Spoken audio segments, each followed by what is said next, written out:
Well, Dean William R. Inch once said, good marketing makes the company smart. Great marketing makes the customer feel smart. It is an occasion like we get the opportunities to test our knowledge and understanding. A very good afternoon. I, Kavita Srani, on behalf of Prestige Institute of Management Gwalior, welcome you all to the technical session of the third virtual Prestige Global Competition 2020. I hope you all are connected. I hope all the participants are connected and you all have the good connectivity connection. The Global Case Competition is a response to an increasing digital world where it is providing opportunities for anyone, no matter where the world find themselves to compete. I welcome you all once again to a technical session of the third virtual Prestige Global Competition 2020. I would now like to make you all aware about our panelists. Our first panelist is Professor A. Vinay Kumar. He's the Professor IIM Lucknow. He's the startup coach, growth strategist, financial analyst, teacher, and a learner, explorer, deeply interested in spiritual philosophy and business research.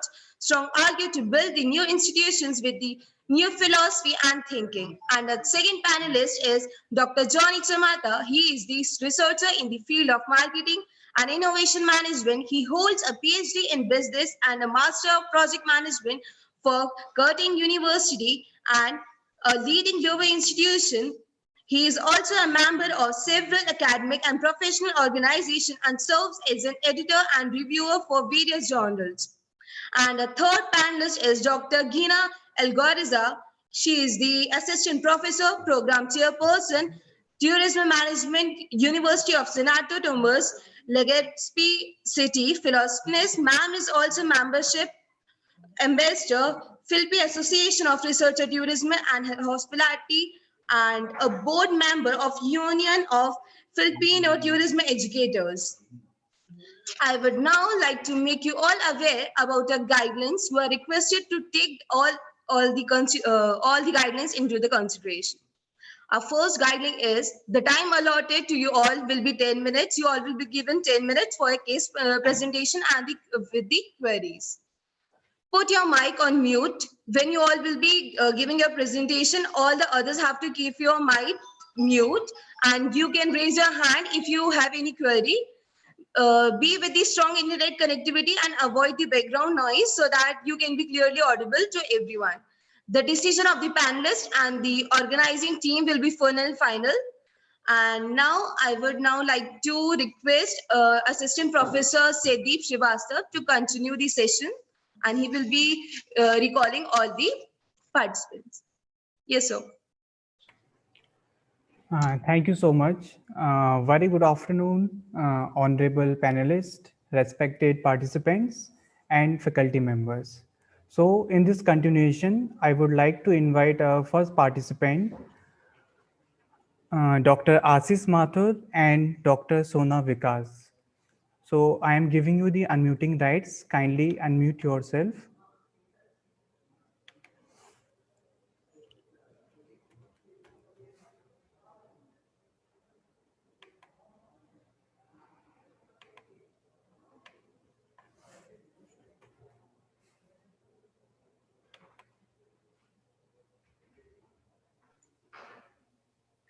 Are you able to listen, hear me? Yes, ma'am. I'm sharing your PPT. Sure. Thank you so much. Thank you so much, ma'am. So very good afternoon to everyone present here today. While the screen comes, a quick introduction. This case has been written jointly by Dr. Ashish Mathur from Jain-Narayan Vyas University, Jodhpur, and myself. I am Dr. Sona Vikas from ILM University, Gurugram. This case is about a misfit and a case of sustainability gone wrong. It's a real world case, and this has actually happened in India. There are two companies which came together and with the purpose of setting up a model village in our country. While everything was going fine, there happened a case with respect to an HR decision taken wrong, and the entire project had to collapse. Next slide, please. So this presentation is going to run through because we have a time paucity. So I'm going to briefly run through as to what happened, how the company came together, what did they do, what were their findings, and what was the problem that led to the project fiasco. When we have an ambitious project like creating a model village project, it is not an easy task, and it is envisioned to accelerate development of Indian villages. But this project particularly fizzled out midway through implementation. So what happened? This is one problem that gets identified, that the ineptness of the top management led to the failure of this multinational project partnership of an organization just by hiring a misfit for this particular project. Next slide, please. Next. So very quickly about the history, there are two companies here. Next slide. Which is US-based Goodwill Philanthropies. It is the initiative of Harry Goodwill. The names of the companies have been changed and disguised here, but this is a real-world case. The Goodwill Philanthropies, or GP as we will refer to later on, is a social organization which promotes the development of sustainable ventures aiming to improve the well-being of people and society. Whereas Drishtikon, on the other hand, is an India-based enterprise offering information technology goods and services through kiosks run and managed by local village entrepreneurs. Now, both these companies had come in for the simple reason that in India, there are more than 6 lakh villages. There is ample opportunity and scope to develop model villages. And this model village actually is defined as a sustainable village, which produces more value than it consumes. And there are increased livelihood opportunities, improved infrastructure. There is financial sustainability. There is adequate basic services like water supply, electricity, healthcare, education, etc. Now, when these two companies came together, they thought that they will try and create a model village. What they did was they identified a place called as Thawar. It's a village which is located in Uttar Pradesh in India. Sadeep, if you can go forward, please. Sure. Yeah, please keep going forward. I'll just tell you where to stop. You have to go forward. Yeah. One more slide, please. Another. Yes, just stop here. So this is the village which was selected, and it consists of a cluster of 4 villages: Thawar, Manbhavna, Barua, and Bibhuti Khera, and it is located almost 40 kilometers from Lucknow. The primary source of income was agriculture. The mango crops are very dominant. It's a population of only 6,200 villagers, and the average monthly income of the household is 2,500 rupees. And 78% of the population lives below the poverty line. So there was huge scope in this particular village, which was identified by both these organizations. It is an underdeveloped village, very low sense of ownership over the public assets implemented at the village. The hard infrastructure was majorly unutilized and misused, and only 43% of the households were connected to the electricity grid. There was an assessment which was done for over a period of 5 months. This case setting is actually 2018-19. And both these companies, what they did was they tried to create a team of 40 people who were sent to the village to collect information, to find out what are the main problems, what are the issues, what are the services which this village lacked, and were there any local entrepreneurs, what was the support from the Gram Panchayat, do they have any village community as such or not. So Sadeep, please move forward. So the study reveals that there were a lot of constraints. There were a lot of opportunities as well. In the next slide, if we'll move forward, one more slide. Yeah, so these constraints were related to the shortage of irrigation water, cost-efficient inputs, agri-input costs. So when the team of Drishtikon, they try to find out what are the problems, and their initial reports said that the lack of sustainable livelihood was very predominant. Now, all was going well here in terms of getting the information. Next slide. So what the company proposed it here was the formation of a village company, now which would be tasked by, for the purpose of obtaining capital, building and maintaining the fundamental infrastructure components which are necessary for within a village. And use of these components would be sold incrementally to the village population, entrepreneurs and service providers to recover the costs which were incurred during construction and operation.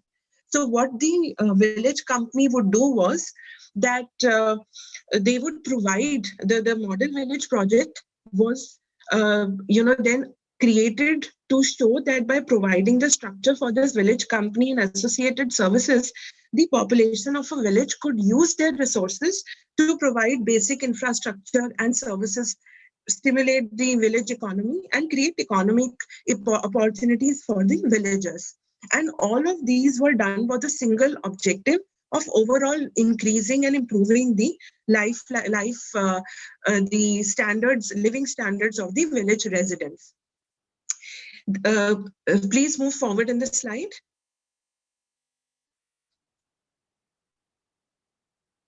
Next slide, please. Next slide. So what the proposed model village structure for sustainability by these companies basis their initial 5 months of research was that you needed to have electricity generation, water production and distribution. There needed to be a mall kind of a structure that could provide the basic requirements. Microfinance institutions were required. They could set up a BPO center, a health center, and a marketplace, right? So what the initial key findings were that there was capital requirements, cash flow was required, the percentage of the village income, the capital requirements, percentage of village income, all of these were the areas which were reviewed to identify whether this village company could be a failure or a success. And the key drivers for the model village financials were identified, like interest rates, management costs, the population, the village wealth, the returns from the electricity and water. So there were multiple such drivers that were identified. And even the success metrics and measurement was also identified to see whether the financial viability of this village company and its associated services was it there or not. Now, having said all of that, all this was going properly as per the plan, and they had complete trust that in the next 2 to 3 years, this model village could actually see fruition. In fact, they were planning that by end of 2020, the model village would actually be created. And they had identified the key indicators for improving the living standard of this village in Thawar. You needed to improve the economic and financial conditions. You needed to, improve their literacy rate. The education was required.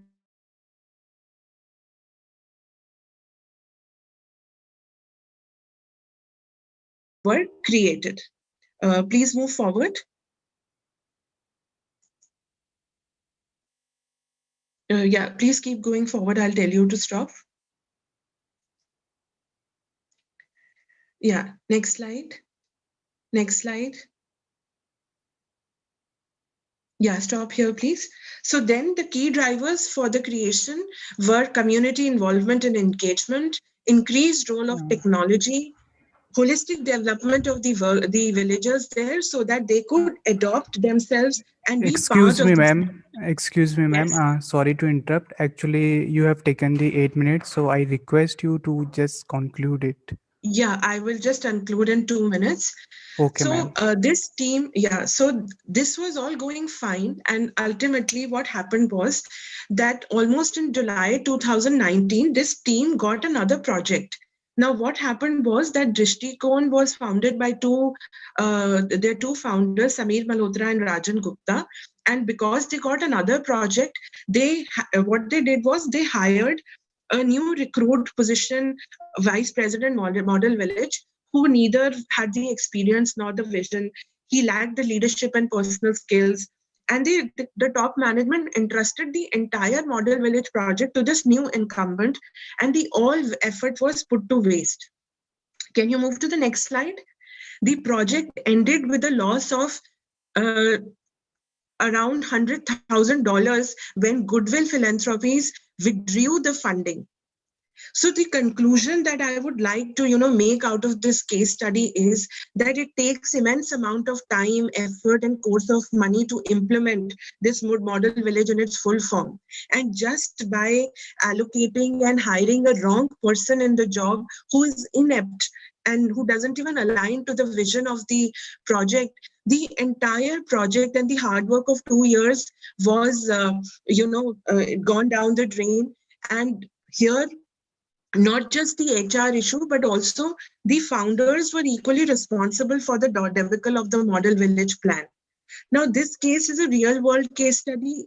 It tells us how model village plans need to be implemented, but also it tells us that how important it is for the right people to be on the job. And if you have people who are not aligned to such projects, such kind of ambitious projects, then you cannot see the light of the day. So you can just move down the slides quickly, Sadeep. I'm almost done there. This case is set up between 2018 to 2020. The funding withdrawal from Goodwill Philanthropies happened in early January 2020. And the intended audience for this case is postgraduate students, and it is to be taught in the area of general management as well as sustainability. Sadeep, can you please move forward? You can come to, I think, slide number 29. Yeah, go forward. So the last questions which I raise here are that discuss the major roadblocks in sustainable development of India, identify the major initiatives of the government and private bodies, prepare a business plan if you were in the place of the team of Drishtikon and Goodwill Philanthropies, how to implement the model village, and finally, how can an individual be responsible for the fiasco, which was for a project which was going so smoothly, and is job fitment so important for these roles? Sadi, please move forward. I'm just done. Go forward. Another. Yeah. So the executive summary of this case is how the ineptness of the top management by hiring a misfit led to the failure of a multinational model project village that could actually have accelerated the development of Indian villages and contributed to sustainability. So thank you from my side. If there are any questions, I'll be happy to answer.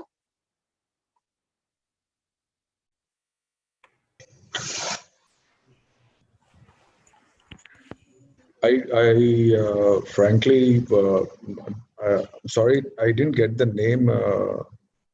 Dr. Sonal, right? Sona, Dr. Sona here. Dr. Sona. First and foremost thing is, Dr. Sona, have you seen any sustainable management course outline? Have you seen? Do you teach sustainability?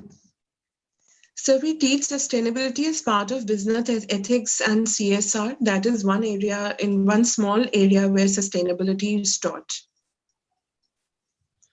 So exactly which topic would you want to use this case? Do you have an idea about that? So it is actually, primarily aligned towards the sustainability with respect to model villages. But the problem that happens here is an HR issue. No. First, no. Sorry. The topic sustainability. You have sustainability. There are 17 sustainability goals by UN. Right. And is there a topic which aligns in your course outline with regard to?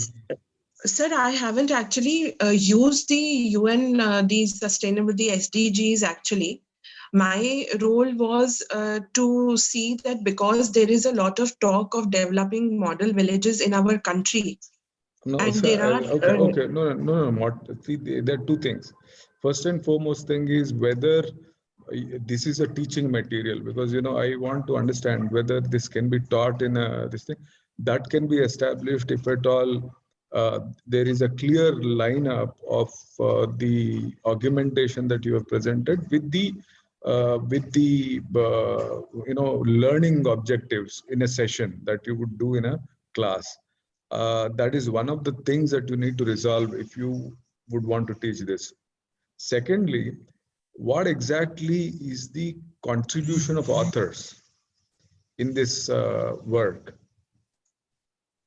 So, sir, this case has actually happened, in front of us because we had some affiliation to the Drishtikon company, and we were able to see what was actually happening. They had created a theme. So what we were doing was we were observing it, and we were also in the end asked to help the company identify where things went wrong. So that was the reason when we identified that it was a person problem. Yeah, Dr. Sonas, please understand.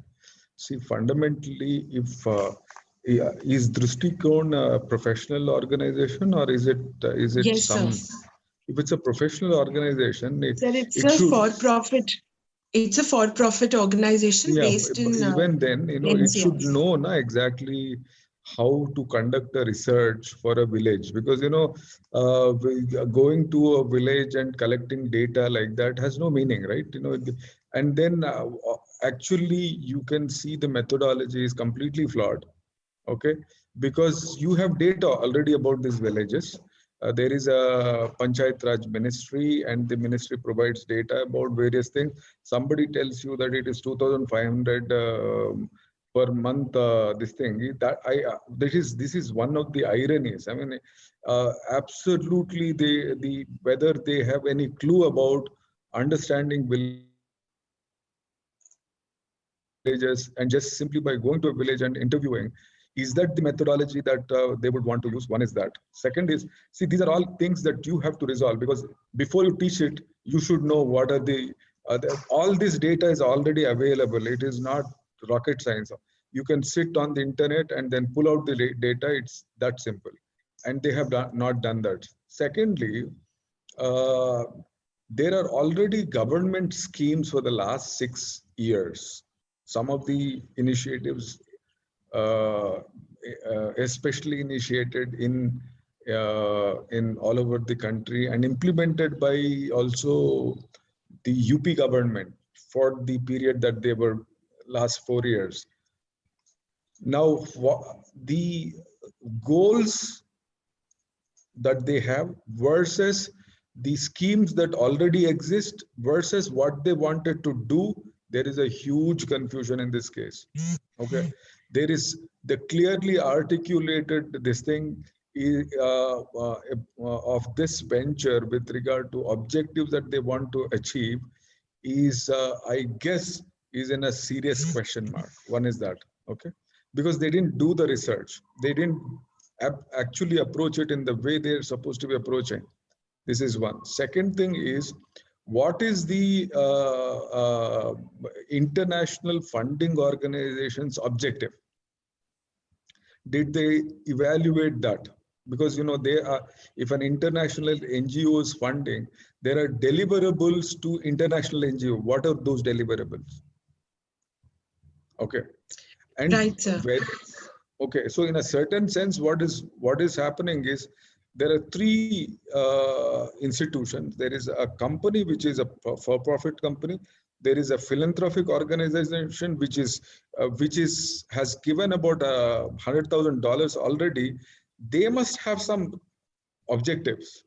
Okay, would you want to look into these objectives? Because when you see these international organizations are doing something in India, and they have a specific target for achieving certain things. What is that they want to do? Do we need them?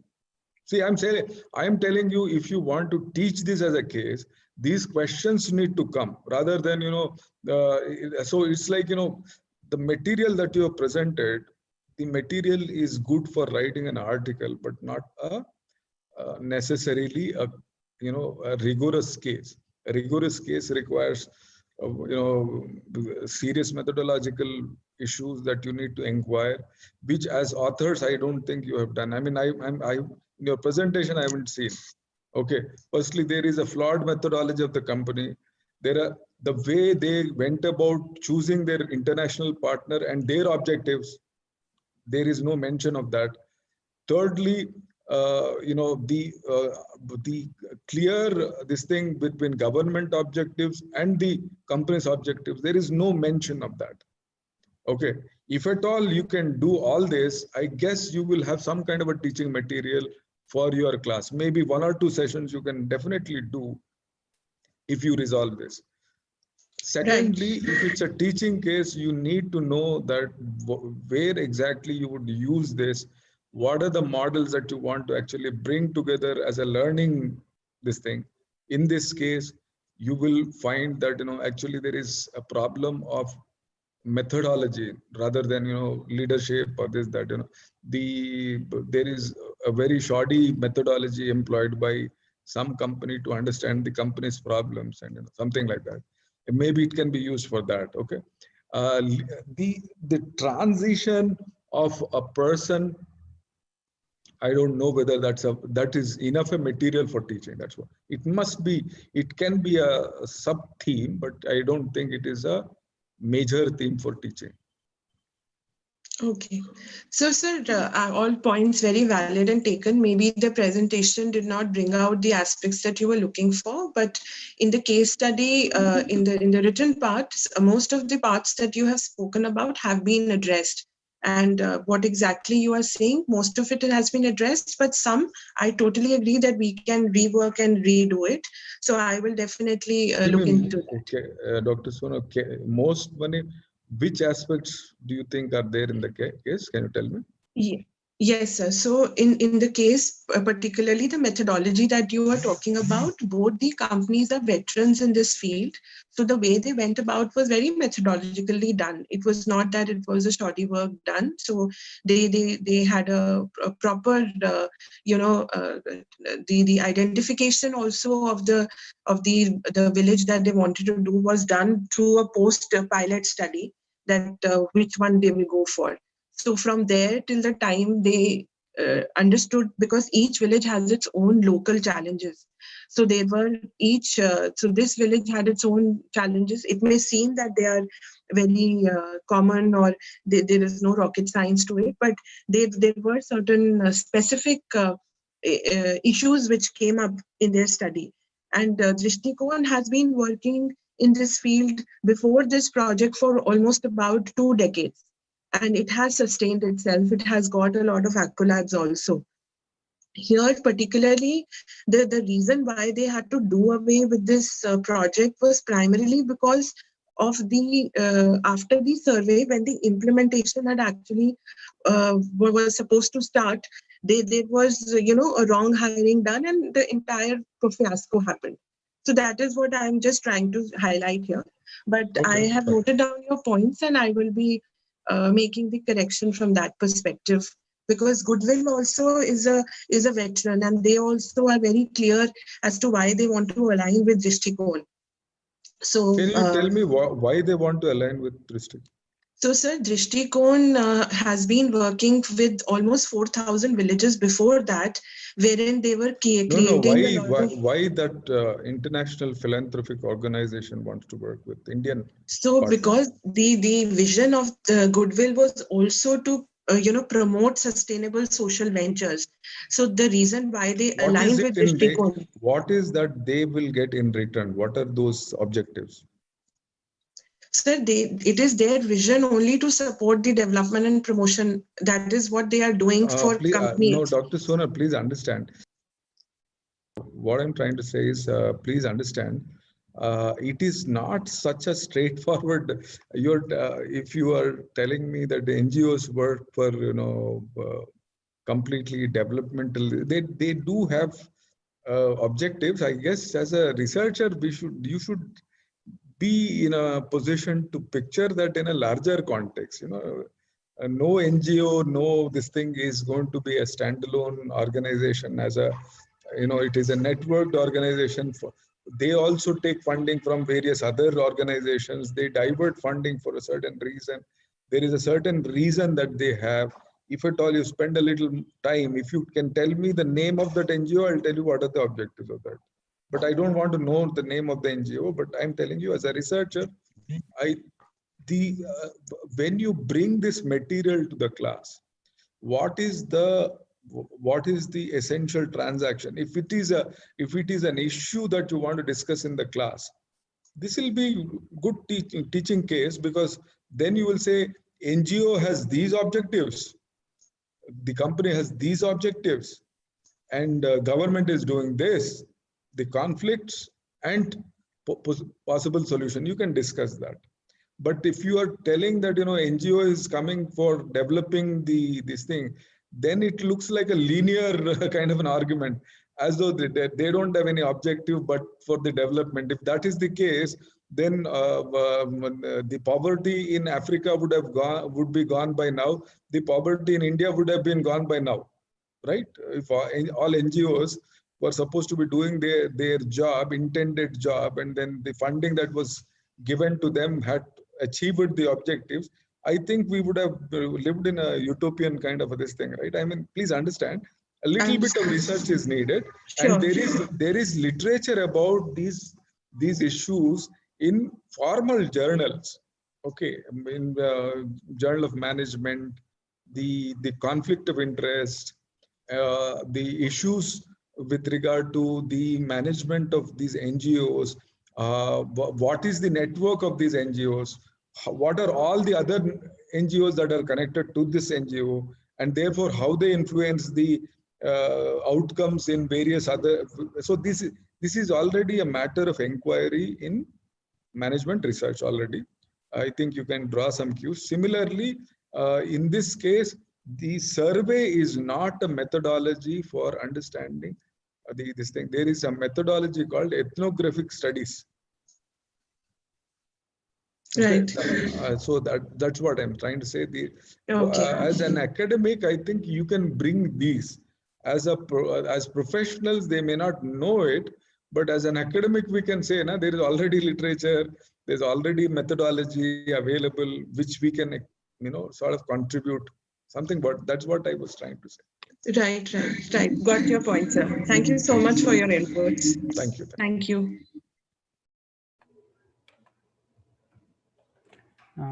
Thank you so much, ma'am. So now I am calling the next participants. Mrs. Meghna Goyal. So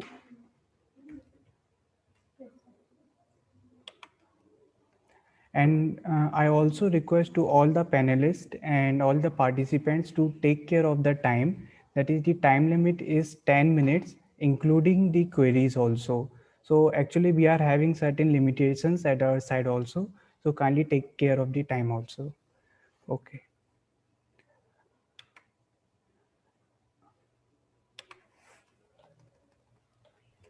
Oh, sorry, Mr. Sai, is it including the questions? Including the questions, actually 8 plus 2 minutes are allowed for every participant. Okay. So, okay. Because I didn't see the literature, so that's why I'm saying. Yeah, yes, sir. Also tell me. Even if you want to take even more 2 minutes more, then you can take, sir. No, otherwise, yeah, I mean, I'll try to restrict my questions anyway. Thank you. Thank you so much, sir. Thank you so much. Yeah, Saidip, Can you please allow me screen share? Yes, ma'am. Thank you. Ma'am, I have given you the rights. You can share your screen now. Yeah, thank you. Thank you, ma'am.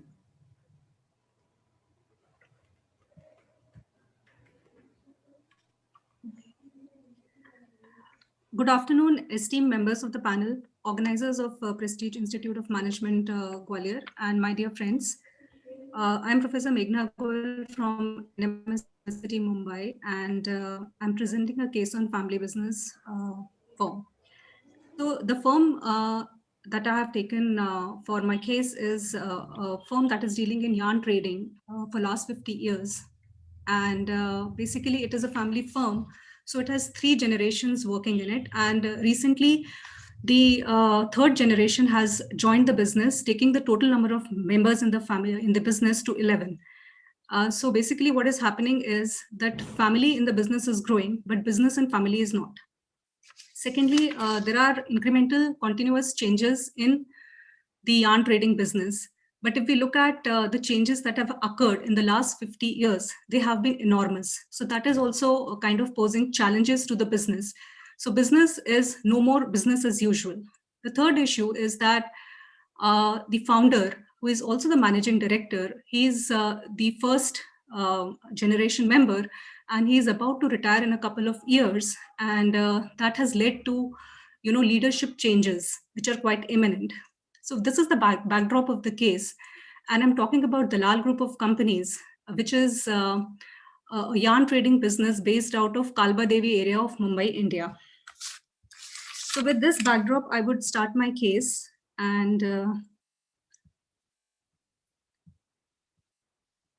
my case is, the title of my case is The Sustainability Questioned, A Trader's Trade-Offs. So these are the standard contents of my presentation. And there are 3 key issues. One is because of the family members that are growing in the business, it has given rise to family disputes at a very, initial kind of disputes it has given rise to. Because what has happened is that this company has 3 different divisions of yarn. And one of the most important division, that is the cotton carded division, has 60% revenues that it contributes to the whole business. And there is a young successor called Amit. And he has joined this business along with his brother, Asim. And there is another guy who is called Tapan. And Tapan is a non-family member, but he is one of the partners in one of the 6 partnership firms under Dalal Group. So it's quite a complicated thing, but this is how family business is run. So basically, there are 3 members in this whole division. And what is happening is that there is a fight for resources, and 2 people, that is Asim and Tapan, who are already there and who are senior of Amit. Amit is the youngest. They're kind of restricting information from Amit, not sharing it with him. And therefore, Amit is facing a lot of interpersonal problems because they're not talking to him and they're not sharing, and resources are restricted. So this is one situation, because of which Amit goes to the founder, the managing director, and tries to put his problem forward, because the bulk buyers are with Asim and Tapan. And Amit is just fighting for bulk buyers, which he's not getting. So day in and day out, he's dealing with C category buyers who are sundry buyers, small buyers. And even after having formal education and management, he's only working as a telecaller in the department, though he's a marketing and sales manager. So this is his whole problem. He feels the problem of disguised unemployment in the department. Now, second point is future of business in the present yarn trading business environment. This is also one of the issues that the protagonist is facing. And third is the leadership succession, as I've told you. Coming to the brief history, so I would just skip most of these points since I have already covered. So I will directly take you to this diagram, which is an appraisal of Dalal Group. So basically what is happening is there is an absence of business growth plan, and there is a lack of clear succession plan, which has given rise to uncertainty among members about the future. The third generation is very aspirational. It does not want to become a telecaller or simply dealing with traders, on over phone. So it is aspirational. It wants to do something big in life. And third is the changing nature of yarn industry. So this is also posing some kind of problems to the third generation. It doesn't know what would happen in future. So this has led to individual level strategies to deal with uncertainties and protect self-interests. And further, this is leading to conflicts for existing resources and diminishing coherence among the members in the business. And finally, this may lead to disintegration of business if no sustainability plan is put in place. So this is the whole thing. Coming to the industry analysis, if we talk about the industry, that is the yarn trading industry. So very quickly, I will just brief on what it is. So we have people who make yarn, mills who make yarn. There are mills that make yarn. They are based in southern India. So they make what we call as dhaga, right? And these are called spinning mills. And traders like Dalal Group, they procure this yarn from spinning mills in southern India and sell it to weaving mills, that is the mills that make cloth for garments. They sell it to them in Bhiwandi. So this is the whole supply chain. Now this supply chain is also prone to a lot of changes. A lot of changes are happening. So I've just actually mentioned few changes, but not all. So spinning mills selling directly to weaving mills, thereby eliminating yarn traders like Dalal Group. It is a threat.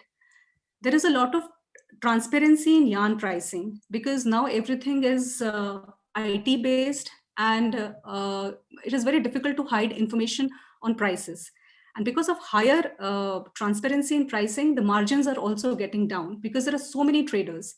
And switching cost of buyers is almost nothing. I mean, it's nothing actually. And then there are establishment of yarn banks by Government of India. So they procure massive capacities from mills in southern India. And they also give it on credit to weavers in Bhiwandi, Malegaon, or Ichalkaranji, which are the hubs close to Mumbai. Then there is a shifting demand of textile products from China to India, which is a good sign.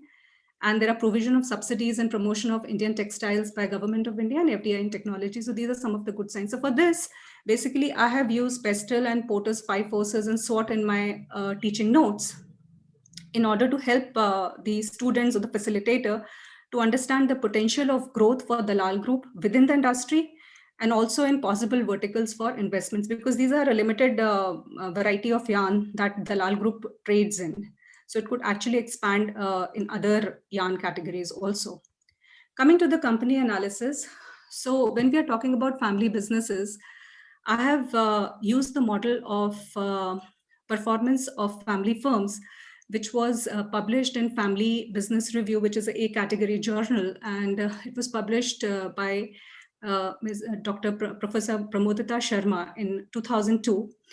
And this particular model, it talks about the dimensions that are very important to consider when we are talking about performance of family firms. So it is not only the financials that we talk about, we also talk about relations between and among family members who are into the business. So basically, first quadrant talks about the sweetest spot for all family businesses: warm hearts, deep pockets, high emotional and high financial capital, and so on and so forth. So right now, if I have to place the Dalal Group, I would place it here because it is still warm hearts and deep pockets. Things have started surfacing, but it is too early to say that it has actually moved to quadrant number 2. So it is in quadrant number 1. And talking about the financials, so this is up to 2020 report because this case is written in 2020. So as we can see, the margins are reducing. Volume-based business, so they have to really trade in high volumes, which consist of A, B, and C category trade brokers, buyers. And then this is the revenue line. So basically, revenues are going up, but not as high as. Sorry to interrupt you, ma'am. Actually, the time is up. Yeah. So I request you to conclude. Yeah, sure. So these are some of the options which I have shown in my presentation on family dimension of how to deal with the problem of Amit. Then the business dimension of how to deal with the problem of expanding or diversifying the business so as to expand the business also in family, not only family in business. So these are some of the options. And on both the intersection of both family and business dimensions. So these are on the leadership succession and appointing an external consultant, or appointing a board where we have seasoned senior family members from professionalized family firms. So these are some of the options. Option number 1 and 2 in leadership succession is natural inheritance or merit-based inheritance, whether he should go for his own son or sons of his other brothers, business growth, expansion in similar products, or diversification, absolutely new areas, or professional consulting services, or form board with family members from professionalized family businesses. So all in all, it is this. And my recommendation is, okay, I can't cover this right now, though I have covered a lot here. So these are some of the models which I'm including, concepts, models, and theories in my teaching case. And it can be taught to undergrad and grad level students to family business management programs. And also, if we want to bring in OB and strategy, then definitely we can cover it for core MBA programs also, because it has OB element, it has strategy element, and family business elements. So these, and also practitioners and consultants can use it. I have already used it on 300 students for both undergrad and grad programs. So these are some of the analysis, and that's it. Thank you.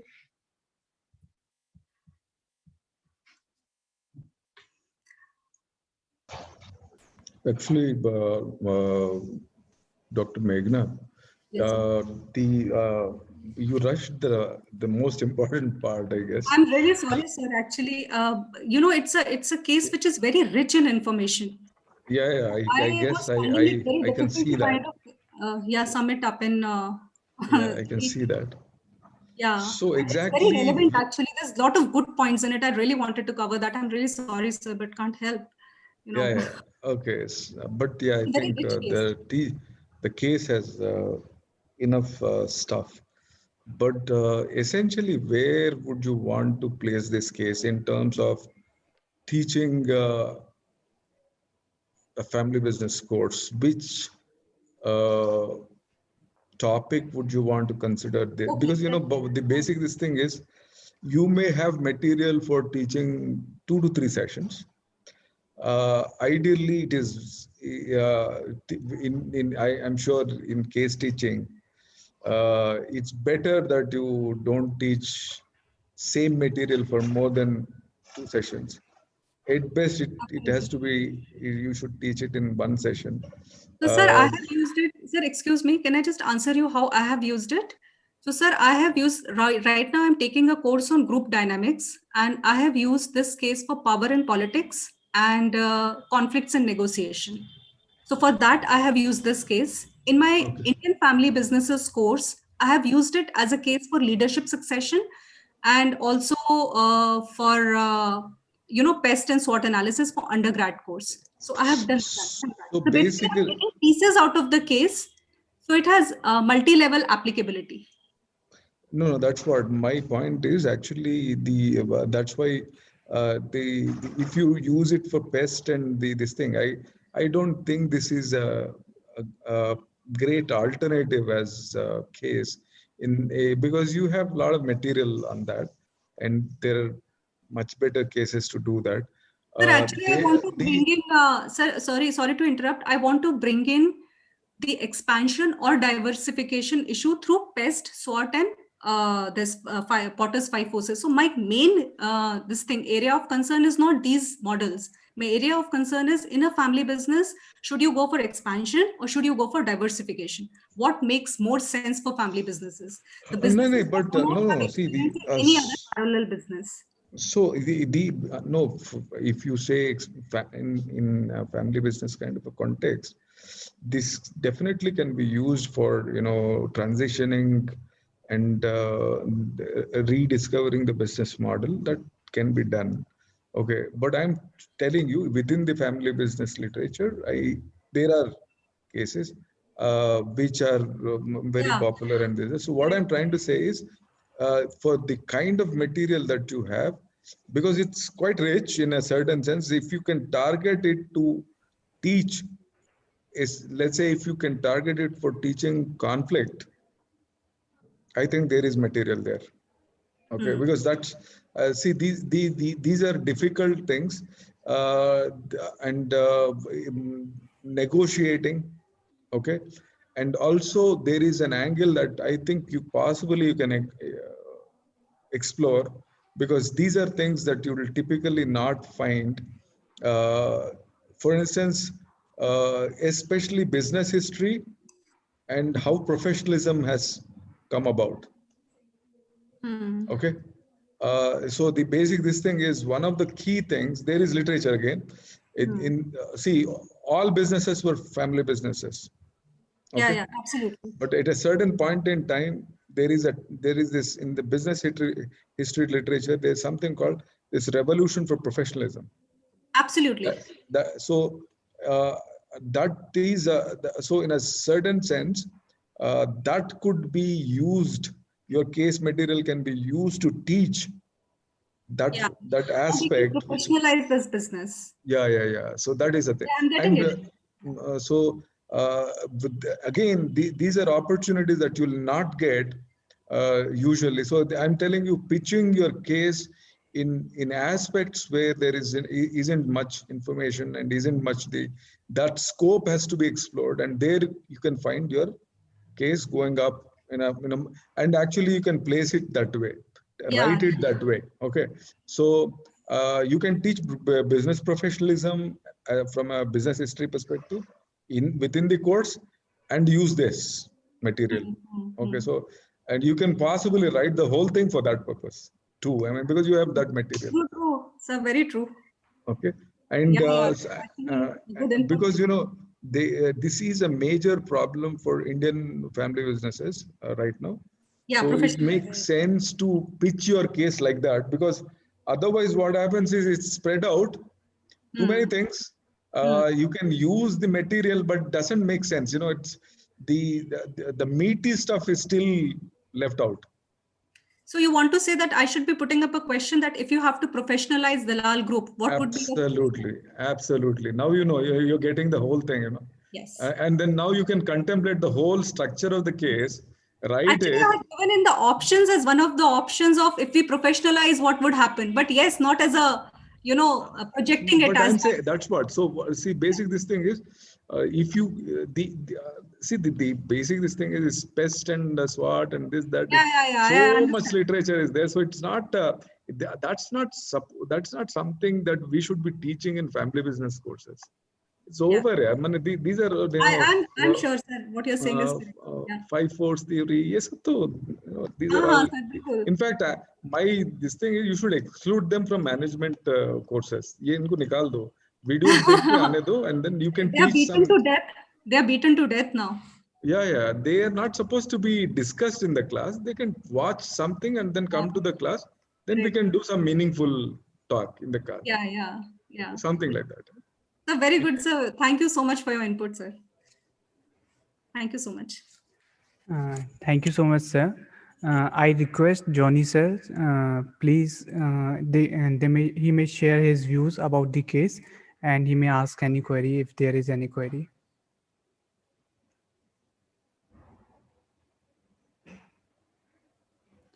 Johnny sir, am I audible to you? Actually, sir is on mute. Sir, please unmute. Okay. Dr. Meghna, I want to say that I liked your presentation. I got much more detail than your submission to the competition. The presentation cleared up many of the misunderstandings in the submission. I would have preferred if you submitted a full case study instead of drawings only, so the panelists can give a sane opinion about your case study. From the submission only, we couldn't comprehend exactly what is the case. We needed you to present, while other competitors submitted whole case studies explaining everything you didn't do that. You only submitted drawings.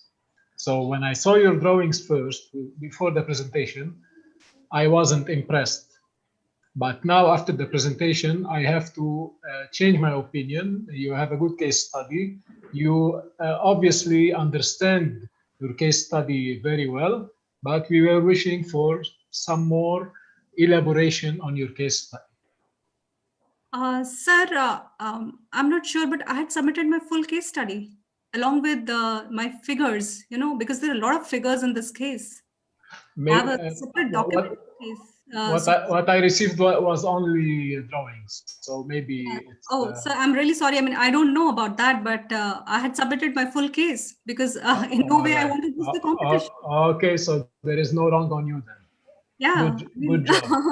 How can I do that injustice? I mean, never with my Meghna, the basic, I guess it is definitely in a certain sense labyrinthine, because there are too many things. That's what I think, it can be.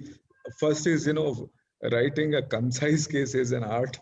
Yeah. Writing a case which is actually supposed to teach something in a very pointed way, which will evoke a lot of debate. I think that's the best. I was wishing for. Thank you so much, sir. Geena ma'am, have you any query?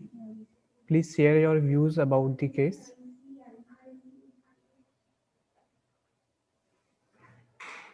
Geena ma'am, am I audible to you? Any question from your side?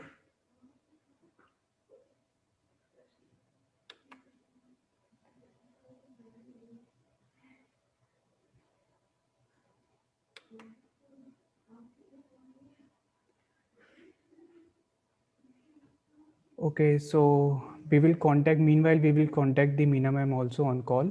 So thank you, all the esteemed panelists. Now, thank you, ma'am.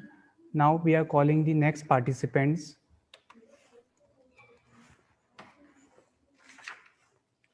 So our next participants are Dr. Mukul Mishra, Amit Angadi, and Mrs. Varnuka Gaddi.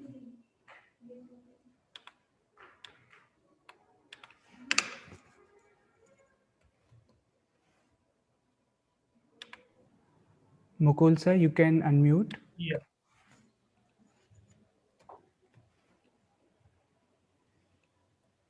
Yes. Yes, hello. Mukul sir, Amit sir, and Veronica ma'am, you can unmute yourself. And whether I need to share the presentation or you are sharing from your side? I think we'll share from our side. Sure, sir. It's totally up to you. You can share. I am giving you the rights. Okay. I have given the rights. You can share. Yes, sir. Okay. Is it audible? Yes, sir. You are perfectly audible, sir. Okay. Thank you. Thank you, sir. Is the screen visible? Yes, sir. Okay. Good afternoon. Good afternoon, esteemed panel members and the members of Prestige group, as well as yeah. Please wait.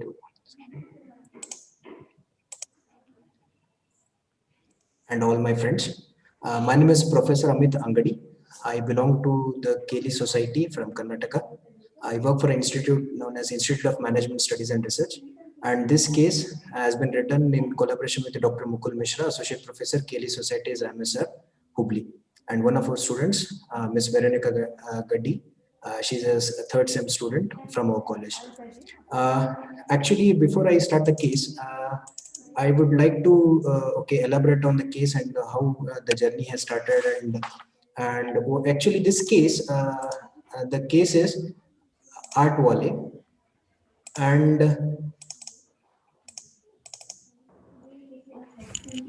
hello.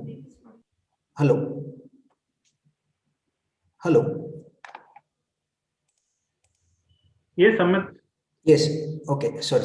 Okay. So the case we have been following up with this company called as Art Wale from the year 2016. And there are two dimensions on which the case study has been, the data collection process has taken place. The first one is from Dr. Mukul Mishra for his thesis. He has contacted the entrepreneur on the topic of social networks and how it's important for an entrepreneur.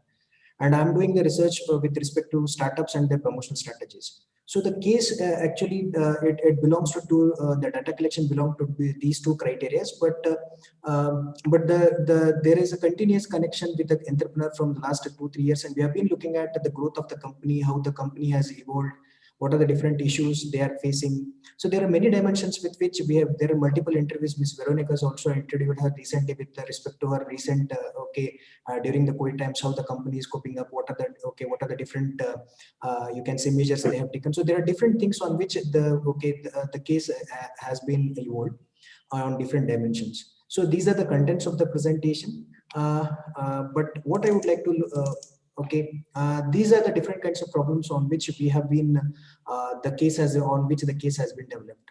That is, what is innovative about the business idea of Art Wallet?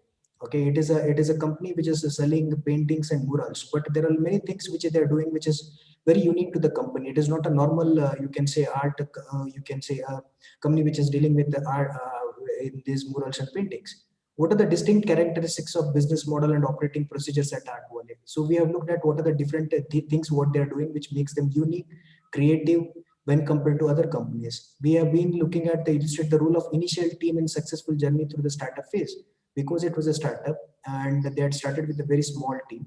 So what were the different, you can say what is the role of initial team in successful journey, because the last 4 years it has grown and manifolds. It has grown, it has evolved. So what was the initial team? How did it set up the basis of the company? What are the unique approaches of entrepreneurs towards problem solving? She's a young, the entrepreneur is very young, but still she is, when we talk to her, it gives a sense that she's so mature and she's so passionate about what she's doing.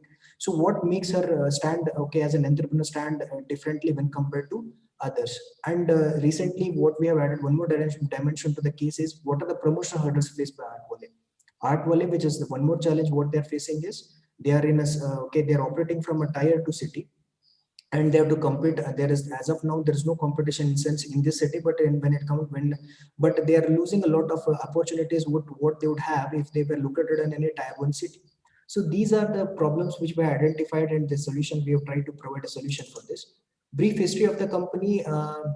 This company is a brainchild of Ms. Priyal Oswal. The company was started in 2016, and there is a very she's an artist. She's from her younger age. She has been painting. She's into a lot of you can say art related. She was attending a lot of art related events and etc. But what made her to start Art Wallet is there are 1 or 2 instances what Ms. Priyal tells us, that once she had visited, I think, Accra, and she saw that outside there were beautiful paintings which are sold for 1,000 rupees.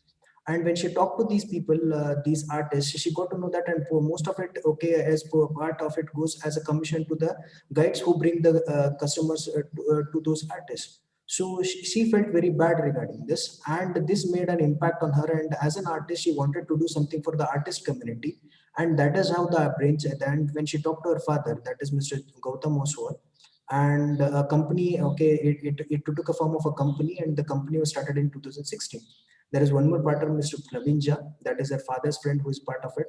And you can say the core, this thing of the company, the core, we can say the pillar of the company is its artists. Okay, she wants to bring the artist to the art lovers, the real art lovers, not for those who just look at art as a rich person's hobby. So in terms of industry analysis, this is an we can say that it is an amalgamation of 2 different you can say sectors. One is it is in the visual arts, and one more is e-commerce, because it is a company which is an arts company which is present online. If we have to define this company, then we can define it that it is a company which is an arts company which is present in e-commerce sector. So in terms of what they do, the industry there is a brief history about the industry, and I would like to go to the company analysis. Company, as I said, is a creative international marketplace for buying and selling paintings online. It is a startup which provides a unique platform, and it is a community of artists which provides, which tries to bring in, which tries to help the artist. That is their main agenda, or we can say that that is the main core fundamental on which the company is based on. The strengths of the company and the weakness of the company, we can just look at this in the company analysis. That is, there is a dedicated entrepreneur. There is a lot of family support, and it is a talented group of artists which the company has with it itself. There are loyal employees. These are its, we can say that strengths. The weaknesses are, there is the competition is increasing with the here also the Chinese made goods have made way into this industry also. So they are facing a lot of competition. And the second, we can say that their weakness, or we can say that which is cons for the companies, it is located in a tier 2 city. So in terms of alternatives, options and solutions for the, so we looked at the company in terms of 3 parts. So that is, we wanted to understand about what is going on in the company as of now. We found that there are 2 weaknesses on which one is they have one more weaknesses. They have a lot of promotional hurdles. As of now, they are not doing as required for the company to grow in terms of promotions. They are not, the customer acquisition and retention is not good when compared or what it should be. So we looked at in terms of creative integration of offline and online promotions. What are the pros of it? It is better reach and acquisition. And cons of it was they need talented and skillful. Excuse me, sir. Yes. Sorry to interrupt you. I request you to conclude. Okay. So in terms of strategic alliances, acquisitions and partnerships, and increase the scope of promotional events. So these are the pros and cons of it. So we have looked only at the 2 key issues and their related solutions. We did not want to go beyond it. And that is for promotion hurdles, what are the solutions, and for the location, what are the hurdles. And we found that there are 3 solutions for that.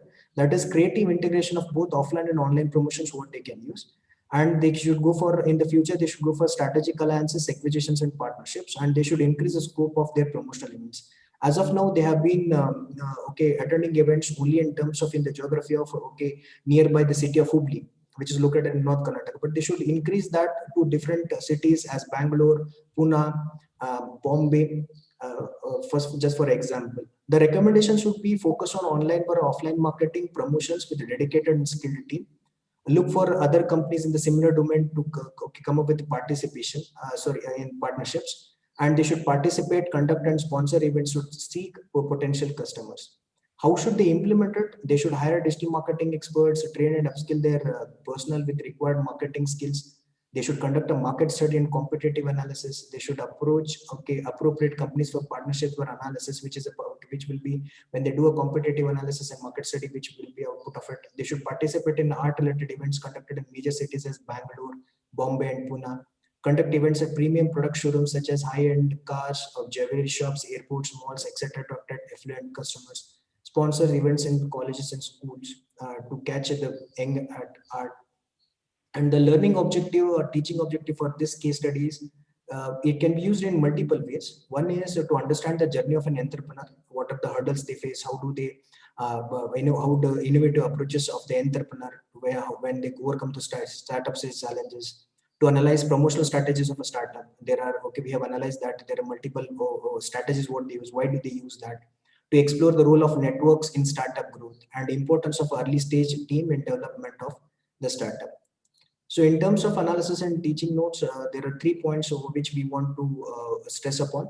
That is, what is the innovation about the business side of Art Wallet? We can explain it in terms of the innovation what the Art Wallet has brought to the art. Distinct characters of the business model used by Art Wallet, especially what are the different things that entrepreneurs doing, which makes it different from other companies, and role of entrepreneur in providing holistic and encompassing guidance to startups in initial stages. So in executive summary, I would like to say that Art Wallet is a company which has brought art to the heart to the art. And as the company says, the company's motto is imagine, curate and prosper. Thank you.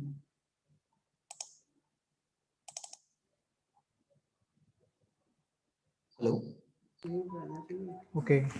So I request the panelist if you have any question. Johnny sir. Yes, Vinay sir. Dr. Amit, Yes, The case is too spread out. okay, sir. What is the core dilemma in this case? If we talk about the core dilemma, there are two things, sir. One is that the first thing is they are facing a lot of promotional hurdles. So that is the core, we can say. So promotional hurdles is the dilemma. So what are the two sides that are conflicting in that? So there will be two sides to that dilemma, right? Yes, yes, sir. So what are the two sides? Now the two sides are whether to promote, whether to put a lot of budgets, in the sense in terms of whether to allocate a lot of budget to it. They are in a dilemma that they are trying to do a lot of things, but the required results are not there. Now the dilemma is, should we go for offline promotions or should we go for online promotions? So that's what is the case. You think that is the essential case you have? Yes, sir.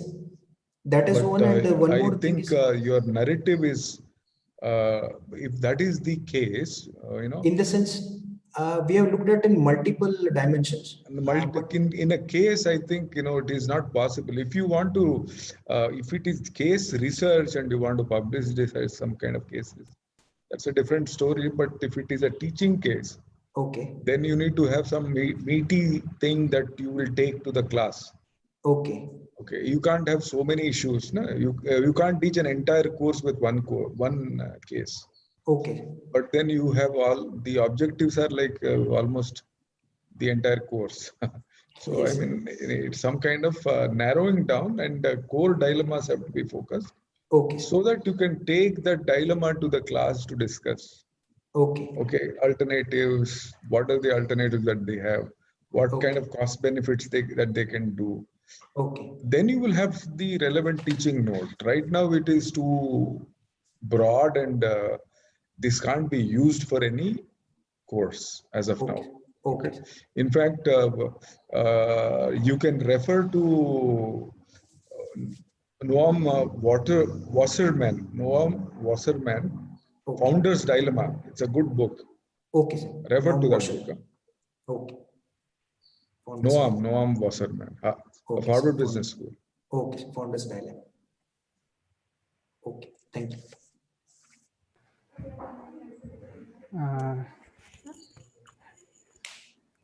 Thank you so much, sir. Actually, Geena ma'am and Johnny sir got disconnected due to some technical issue, so we are contacting them.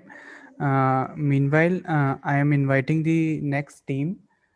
So the next participants are Dr. Priyanka Kokatnur, Dr. Srishti Agrawal, Dr. Aparna Samir Dikshit.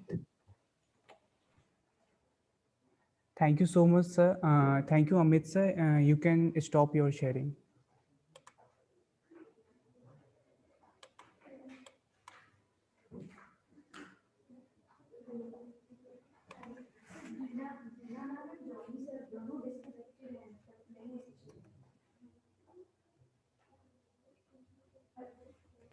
Priyanka ma'am, you can unmute now.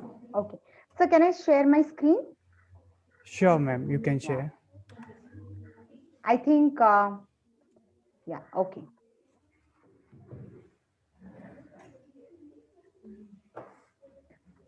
Is my screen visible, sir? Yes, now it is visible, ma'am. Okay, okay. A warm good afternoon from all three of us. As authors, I'm Dr. Priyanka, and I have my co-authors with me here, Dr. Srishti and Dr. Aparna from MIT WPU Pune. Thank you for giving a chance to present our passionate case in front of the esteemed audience and the dignitaries. My case says Sparkle Fitness Center, intermittent success or failure. So these are the contents. Now talking about the case, we have renamed this woman as Meera Gupta, and she was an educator first, and then she turned out to be a homemaker post pregnancy. She had a small kid. She gained a lot of, I want to narrate it in the form of story, sir. So she gained a lot of weight, and it made her go into postpartum depression, and she had a lot of body shaming here. because initially she was not like that, and all those 2-3 years post pregnancy, it made her a lot of depressed with the weight. Then she came across a fitness trainer and she lost amazing 32 kgs with the help of Surya Namaskars, marathons, and much other exercises. But the main point here was she was consuming some additional supplements here. And then while doing all of this, when she lost weight, little did she know that she inspired so many people around her, and this was a huge pre and post transformation in her. And people started asking her here, what are you doing, Meera, and how have you lost weight? Then she thought that I can become a source of inspiration here, and I can help out a lot of people here. And this passion turned out to start her own business, her own venture, which is known as Sparkle, which we have named it in the case here.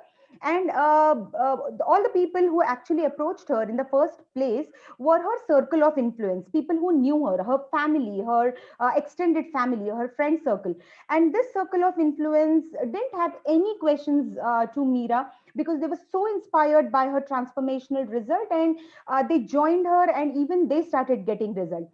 But then when this moved ahead, the main challenge was, first thing, that the circle of influence was very limited here. Secondly, the taboo or the dilemma that people have towards these supplements in the market. People don't want to consume supplements for a lot period of time. They want to go for the natural way of weight loss, or they stop consuming supplements once they lose some kind of weight. This was the major hurdle and the major challenge for Meera here, because she didn't charge a penny for giving any kind of weight loss plan, that is meal plan, or she didn't charge any penny even to give the exercise plan. She only charged for the supplements, and the money stopped coming in Sparkle as a venture here. And this is the main challenge that the case discusses, whether Meera as an entrepreneur should continue with this, or she should stop or diversify. So the key business points of Sparkle is the process that she followed for weight loss and fat loss, because she didn't speak only about the weight loss, she spoke about fat loss. She made it sound more scientific here, because she came up with an app known as Customer Delight, and where she could actually track the entire progress of her own clients, and the graphical representation was given to them. So this app made it more significant and more scientific. The marketing mix, she offered many flavors because she used to get those products from some XYZ company. So there were a lot of flavors which were offered to her own customers. The competitive advantage of Sparkle Fitness Center was she had an edge over others, because she used to arrange different challenges for her customers. She used to bring in a lot of different kind of diets. She came up with her own recipe YouTube show for her customers. So she had a competitive advantage. She also did a lot of outdoor activities. The main target market was around 15 years to 65 years here. The marketing strategies that she used was social media, because that's on the roll right now. So with the help of Facebook and Instagram, she tried to post her own transformation and her customers, of course, where people again got influenced by her. So this kind of tagging, which was done on social media, actually attracted a lot of customers. Then she also did house parties here. Now, these house parties also invited a lot of queries regarding her own fitness, where she could generate leads. Then this was talk to people, which is known as going out and talking to unknown people also in the market, just sharing your own story and making it more real and appealing to people who don't know you. And the last was references. She came up with this reference scheme also, and references, where her own customers used to post their stories on social media, and they used to get references for Sparkle Fitness Center. The different kind of pricing strategies, it was a kind of skimming here, because these supplements are not lower in cost, they are higher in cost. Human resource, she appointed only one accountant here, where she used to pay her 4,000 rupees a month. And the main reason of appointing this accountant was where this lady used to actually deal with the supplement thing, and she could focus a lot on talking to the customers, building her own fitness community, and making it more appealing in her own club. The main segmentation of Sparkle Fitness Center was geographical, because it was spread over cities like Pune, Sangli, Bangalore, and Kolhapur. Demographic, psychographic, and behavioral segmentation. Now, as I said, the entire challenge was the circle of influence was limited, and hence it showcased declining profits here, and there was no money left for paid advertising on Instagram or Facebook or social media, and it became very difficult for Meera to actually manage the overheads here. And then she could actually observe the stagnancy in the business which was coming, and the high price of supplements also became a challenge because people were unable to continue with these supplements for a longer period of time. And also, as she was not a doctor here, the clients who were walking in having a medical history like BP or diabetes or any other kind of medical history, she was unable to guide them. So she could only guide those people who had a normal weight loss program, and then it became very difficult for her here. And then the substitute diets, I think the substitution is the most important thing. I can quote an example here of intermittent fasting. I think it became very popular with the youngsters, this intermittent fasting, and the kind of target market that she had for youngsters who were college going, they became more attracted towards gyms. They stopped coming to the club for the low intensity, high intensity and yoga that she conducted, and they started following intermittent fasting because that was very cheap of cost. And most importantly, the Indian tradition, the culture, I would like to bring in a different dimension here. Indian tradition has lot of festivities, and we are so accustomed to eating an emotional eating pattern, and she couldn't control Excuse them. me, ma'am. Yes, Sorry sir. to interrupt. You have taken 7 minutes, so I Sir, give me request you 3 minutes of time, please. Sure, ma'am. Yeah, Yes. yeah. So the main problem here was that whether she should continue, diversify, or just shut down. And what about the small, medium entrepreneurs to operate in the fitness industry? So here we have actually conducted this SWOT analysis. We have understood the growth strategies, the reasons of slowing down. We have also come up with the revival strategies and what are the critical factors operating in SMEs. So the industry analysis, I would quickly run through that. Right now, if we see, there is a lot of scope in wellness industry, in fitness industry. Our prime minister, or even throughout the years now, we have seen this Make in India campaign, and also a recent study or the article from the food sector says that we should actually talk more about or consume more chas or over tea and coffee beverages. So this is how industry analysis is operating right now. Also, we have applied Porter's 5 forces model here because the degree of competition is really high, because here the fitness entry barrier is very low, and hence people can walk in very easily in this fitness industry. Looking at the suppliers, it is very low because they cannot raise their prices. They are procuring these supplements from their parent company, and then hence they cannot rise the prices. Also, the threats of substitute is really high here. The reason being there are lot of different kind of diets which are coming up, and it is very easy for them to make an appeal or customers getting attracted there. Company analysis, this is the strength that I've already discussed. The main strength was the personalized meal plan which Meera came up with. She actually gave personalized meal plan to people as per their BMI and BMR, and hence it made more appealing for her. The main weakness, as I talked about, was Indian culture and the less lifetime of a certain customer with Sparkle Fitness Center because of the supplements. The opportunities that we see is she could have come up with virtual fitness club, the online fitness club, bringing in more technology as an innovation in the fitness industry here. She can also diversify into other segments and expand her business to other regions also. The main threat was these products that she was procuring from the parent company were also available online, and this made it more difficult because once her own client got the entire meal plan, they started purchasing the products online, and she couldn't stop them from purchasing because they started procuring it at a very low cost, and this was the major threat for her. Substitute, diet trends, and customer turning off due to high cost involved. The possible solutions that we have come up with, that she could actually continue with the venture by investing with the paid promotions on social media. She can actually come up with her own YouTube channel, podcast, and also tie up with corporates. I think that's the most important thing here, tying up with the corporates, in-house meal plans to their own employees of the organization. This could be a fantastic way where every employees get everything under one roof.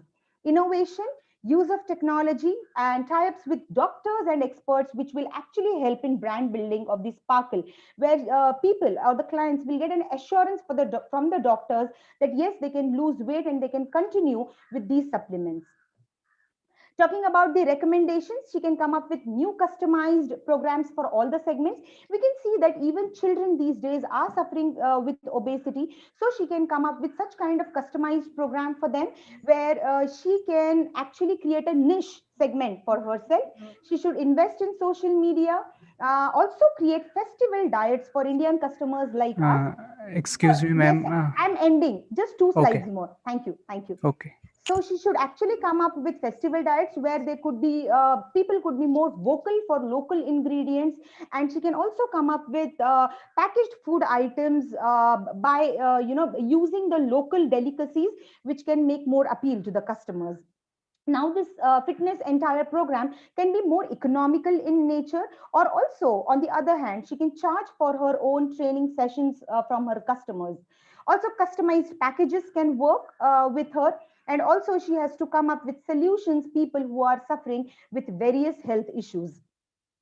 Implementation, financial challenges, paid promotion can be one thing, and investing back in the business. Cultural, to bring the diet which suits different cultures and traditions here. Reach of the promotions through different media and platforms which are available right now. Then the teaching notes. So we have actually, this can be more used to MBA and PGDBM students in strategic marketing, as we have used SWOT, Porters, and the entire strategy speaks about the same. We are talking here about market expansion, diversification, social media, online referral scheme, and marketing mix, and the different strategies that she can expand to all the segments of society. Thank you so much. I could just sum it up in 8 minutes and would be happy to answer the questions. Over to you, sir.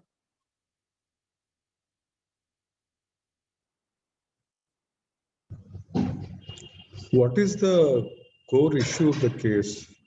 So the core issue of the case deals with that she was doing very well when it came to actually making people or helping people to lose weight. First thing is the supplement is the core issue here, because people are not used to using supplements for a longer period of time.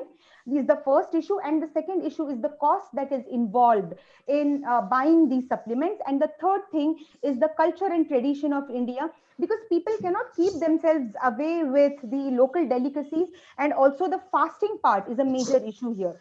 And this needs a downfall. Dr. Priyanka, Yes. sorry. I mean, what I'm trying to say is, I think you have quite a lot of issues, but I'm saying if you want to teach this in a Yes. class, you said this can be used in a strategic marketing course. Yes, sir.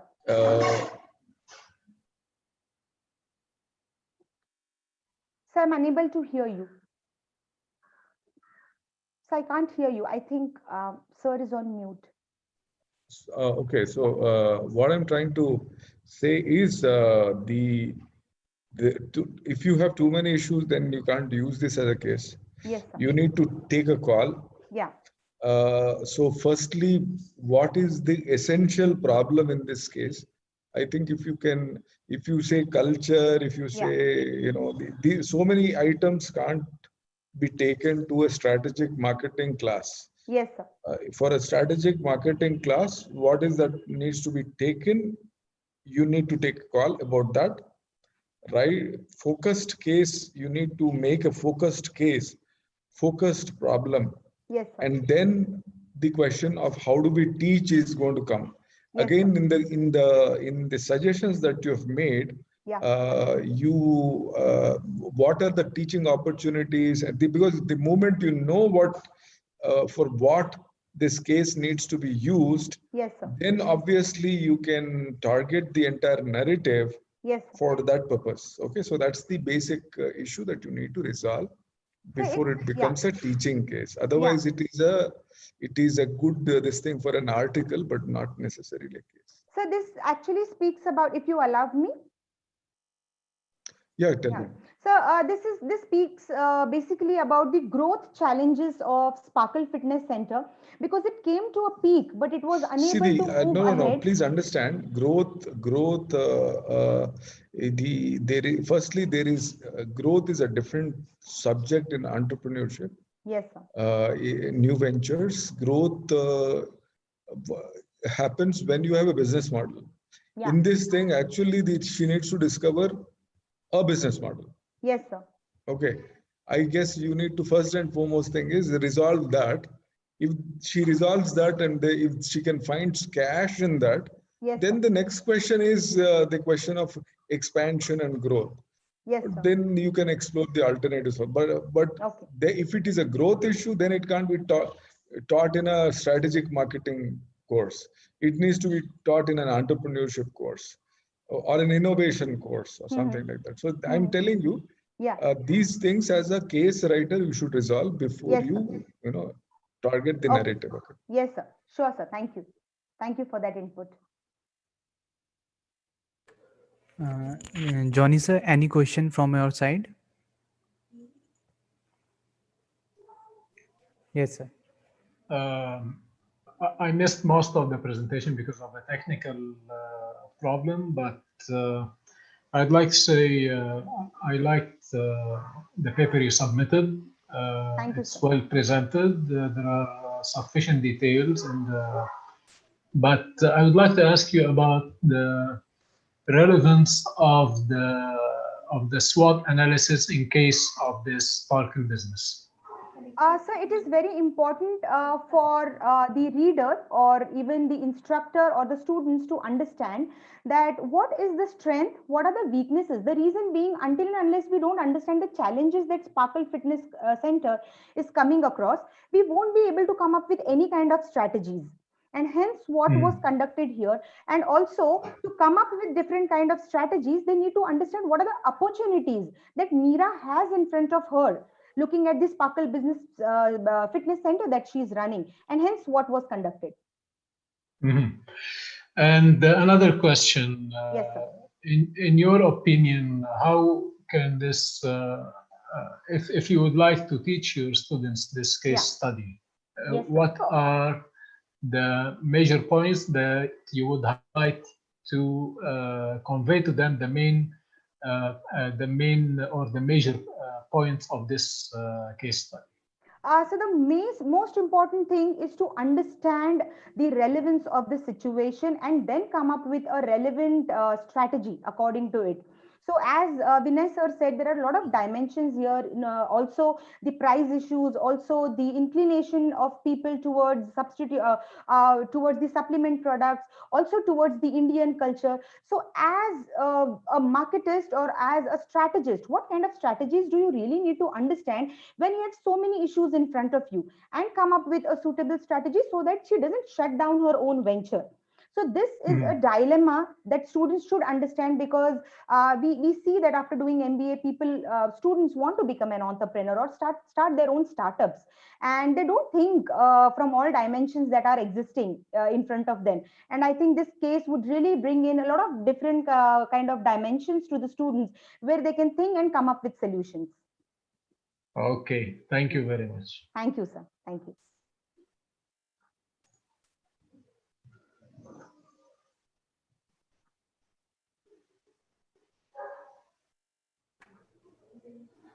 Thank you so much, ma'am.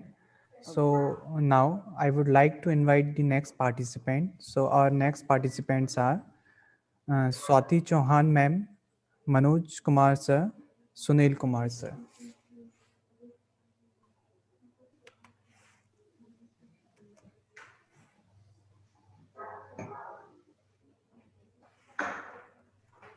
मुझे ना कर दे उसको पता है कि स्वाति कर रही है.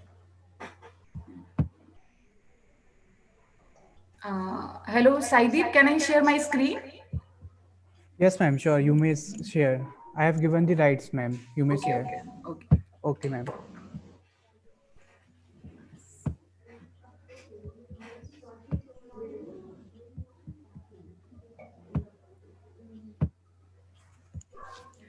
Okay, good afternoon, everyone. I, Swati Chauhan, along with my co-author, Manoj Kumar Jain, who is a senior advisor at AIGGPA Bhopal, and my Sunil Kumar, who is a research associate at AIGGPA Bhopal, wrote a case on sustainable livelihood and NTFP-based model of producer company. This company, briefly, I would like to talk about this company, Saharia Mehla Laghu Banopaj Producer Company Limited. That is formed by with the help of Madhya Pradesh State. Excuse Rural me, Livelihood. ma'am. Yes. Ma'am, your screen is not yet shared, I think. So please try to reshare it again. Okay. I'm just sharing it again. Yes, ma'am. Okay.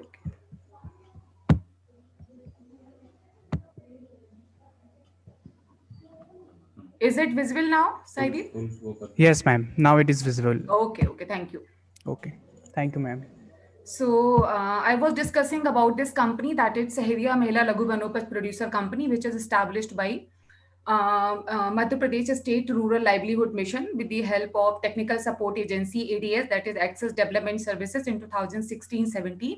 We as a Atal Bihari Vajpayee Institute of Good Governance and Policy Analysis was an evaluator of this whole project. So this case is the outcome of that particular study. Why this company has been established in Sherpur district? Because Sherpur district is abundant of forest producers and inhabited by tribal community, that is Saharia. Saharia is a primitive tribe which is living predominantly in the Sherpur district. And the abundant amount of forest resources are available. But the major problem was there was no market of the NTFP products. So that is why there was a need and established by the State Rural Livelihood Mission to generate the livelihood process for the tribal community. So these are the contents of my presentation. Now I'm coming to the problem identification. So the major problem in front of this company is how to increase the outreach beyond block level, because at present they are serving the 2 block of the Sherpur district, that is Karhal and Vijaypur block, but they are not able to increase their market outreach. And what are the problem? There are a lot of middlemen are incurring, who is taking away the major profit of those forest resources, and how to improve the quality and quantity of NTFPs, and how the company can increase the revenues by making certain collaboration with the big brands. So the brief history is that MP Madhya Pradesh is abundant of forest resources, and there is a 21.1% tribal population is living, mostly dependent on the forest and agricultural produce. But the major problem is the sustainable harvesting, because they are not able to do sustainable harvesting. Due to that, most of the forests are degrading, and the major question is coming for the future livelihood, because the major livelihood of these people is forest resources. Lower quality produce, and the problem of the middleman, there is a poor market linkages or no market linkages, inadequate quantity. Just because of that, they are not getting big buyers. And the another problem is there is a poor processing, and there is no value addition facilities. And the major challenges is for sustainable harvesting is there is a poor training of NTFP collectors. So the major collectors are Saharia, and this company has been established only for the women NTFP collectors. In Sherpur district, there is a 60% area that is rich in forest resources, and the major NTFPs are Salai, Gond, Honey, Mahua, Amla, Gudmar, Satavar, and Bale. And 70% of district population lives around forest areas, and 80% of NTFPs have commercial importance, and 90% of different NTFP varieties have been traded there. Now, what are the success factor of this company? By establishment of this company, now all the tribes are getting optimum price of their produce, which earlier was not possible.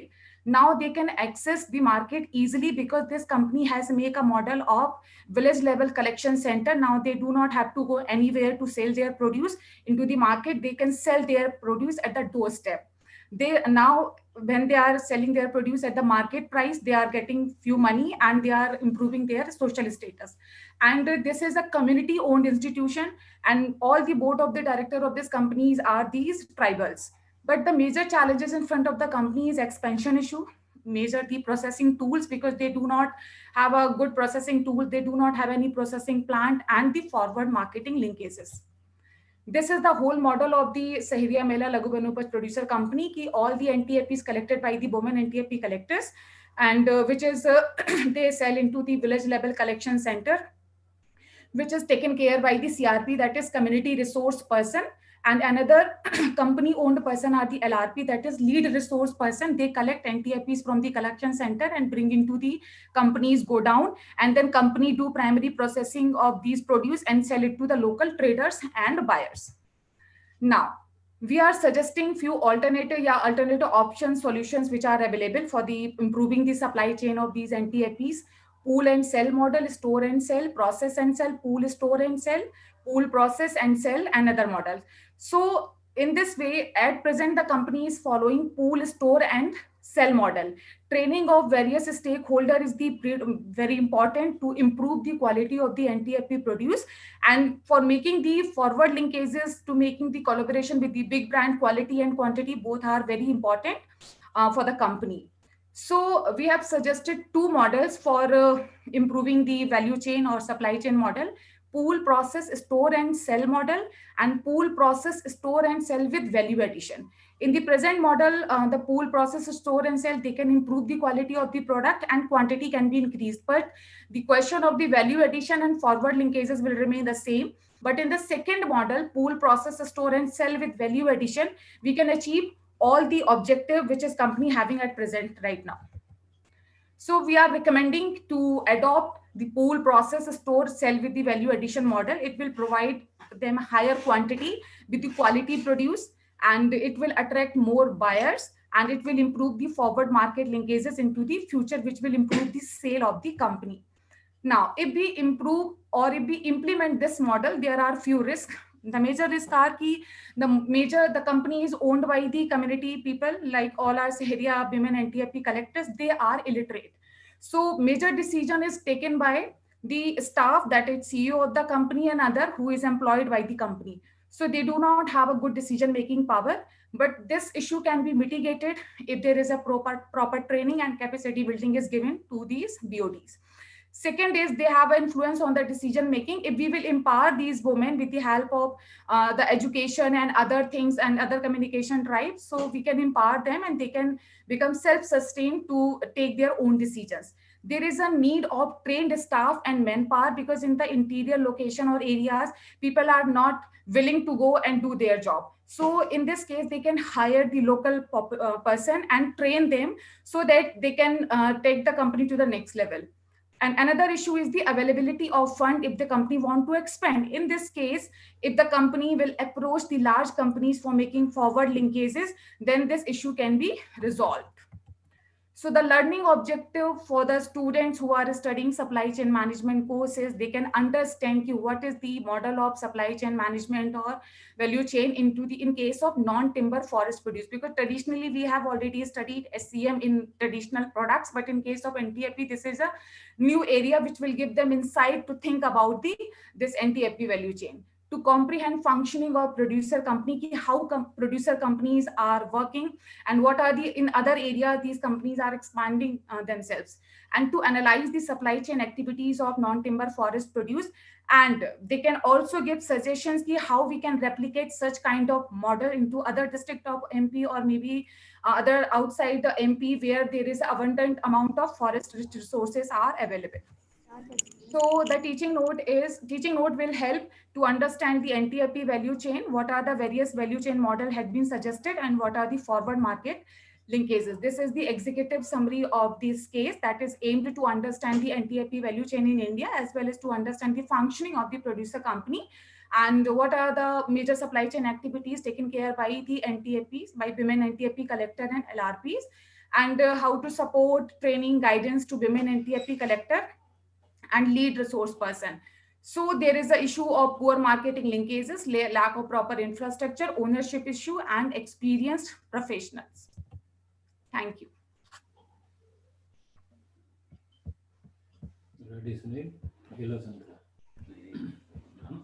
Is this supposed to be a case for supply chain management? Hello? Sir, this is to understand the supply chain model of non-timber forest produce. No, I'm saying, so you didn't get my question. Yeah. I said, are you going to use this case in a supply chain management course? Yes, sir. Okay, supply chain. तो supply chain management course में आप which topic are you going to use this?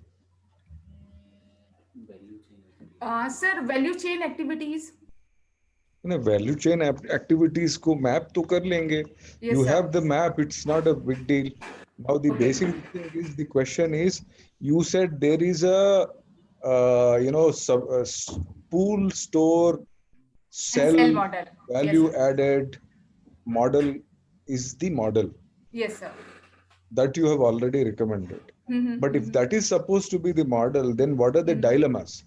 You said education is not there. Are these going to be the variables in your supply chain management this thing that you need to address? Sir, we have suggested them, but they want to expand this, but they do not have sufficient fund. They do not have a trained manpower. So these are the issue which is hindering them. Dr. Swati, what I'm trying to say is, for supply chain related to these things and market making, they need to know whether something is profitable or not. That's it. No? Why they need? What training do you think they need? If they know that they're making money, they will. You need to have a model, which in some cases maybe it is an automated model or some model. I have not seen any automation here, but the point is, when you say that this is a supply chain case, then obviously there should be some kind of a. Sorry, echo is coming. I think if you can mute, I can.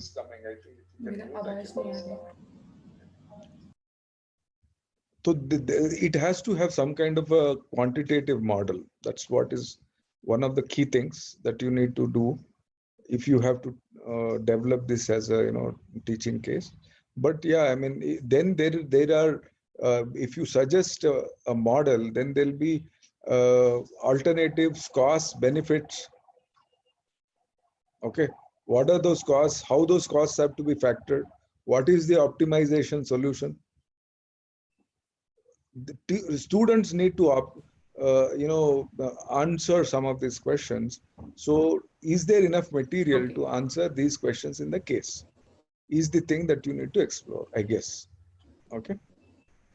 If it is a supply chain, this thing, what are the costs? What are the benefits? Okay. What kind of an optimization solution is needed? Something like that. That is the direction I think it should go.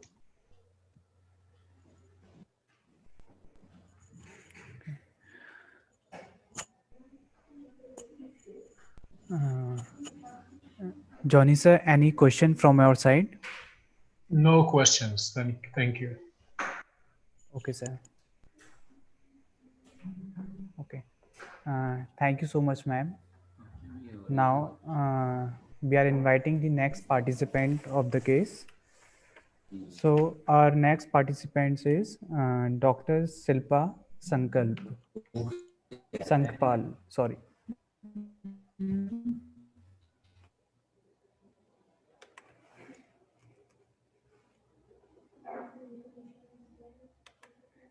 Yes, ma'am, you can unmute now. Right. And Zaideep, I also want you to give me the rights to share my screen. Yes, ma'am, I have given the rights to share the screen. You may share now. Right. All right. Namaskar, everyone. My name is Dr. Shilpa Sankpal, and I'm here with a small case study for you. It's more of a caselet.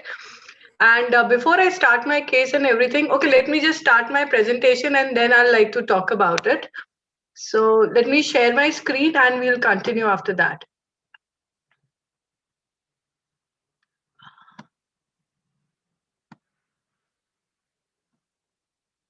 Now there's, life becomes very tough after a lot of people have given a very good presentation.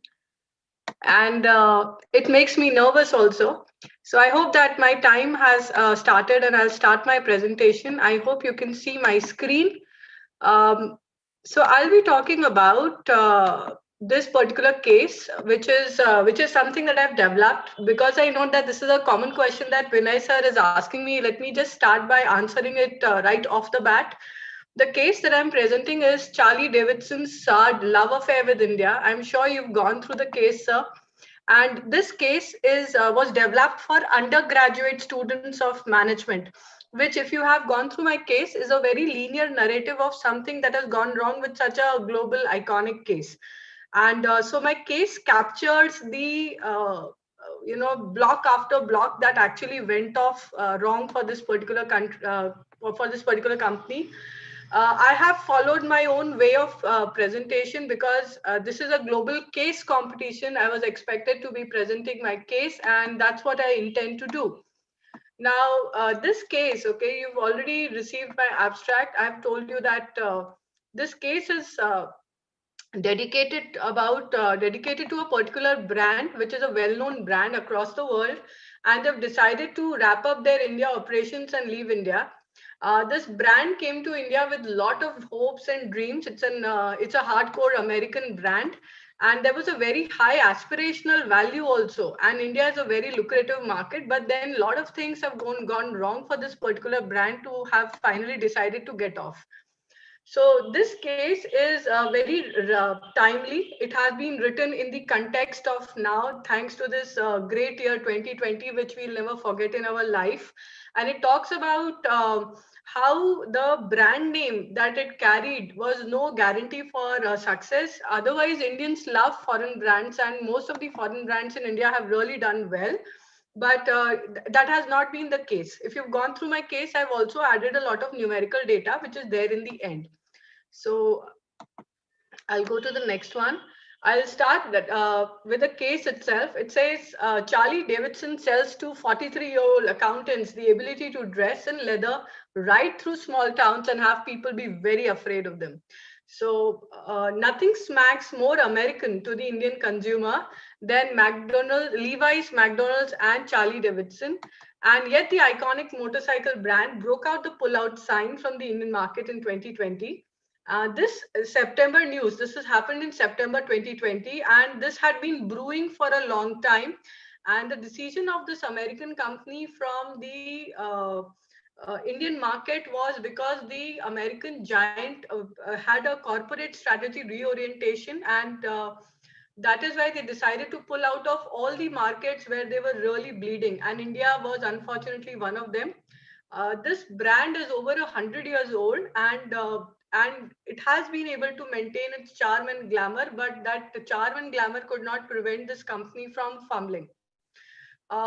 If you've gone through my case, there is a small narrative for an undergraduate student who's not who may not have it all at the tip of his fingers. I have added a couple of paragraphs that really summarize the Indian automobile sector. I do not intend to read the next couple of slides, which are dedicated to just the numbers and numbers and numbers, but there are a few paragraphs that are encapsulating the spirit of the case as to how the Indian auto market actually looks like. So India, we have the power of population, and with the power of population comes the power of 2 feet, and these 2 feet needs wheel if they want to go from any place to another place. So India is the world's 5th largest auto market, and commercial vehicles manufacturing India stood 7th on the global map. And Indian government also has a lot of ambitious plans, and currently we are in the throes of a particular plan that SIAM and Government of India had launched. This is, I think, the second AMP, if I'm not wrong. So 2016 to 2026 ka AMP is already implemented, and this particular implementation has a specific target of taking this industry to $300 billion by the time 2026 is up. India has been attracting a lot of foreign direct investment in this particular sector. In fact, if you look at the statistics that I've quoted, for a period of 20 years, okay, this particular sector had drawn in $24.21 billion. And we have number of building blocks, okay. We have 4 building blocks that encompass the entire market of automobiles. We have got the two-wheeler segment. Then we have got passenger vehicles. Then we have light commercial vehicles and medium and heavy commercial vehicles. And then you have your three-wheelers, our classic loading rickshaws and passenger carriers and all those things. We have India, which is geographically beautifully made by the made by the creator. It has 4 basic clusters that are operating. There are 4 major manufacturing belts. I have mentioned these belts in my study. I have mentioned who are the major competitors, playing in the automobile market, not just for Harley, but overall जो competitors हैं. And I've mentioned about how the earning for Indians have actually gone up. And the fact that for all the private vehicles that are being sold, two-wheelers are basically taking the cake as far as the highest sales that are being done. Now, Charlie, like I said, came to India with a lot of aspirations, but Charlie had started getting the wrong signs from the year 2019 itself.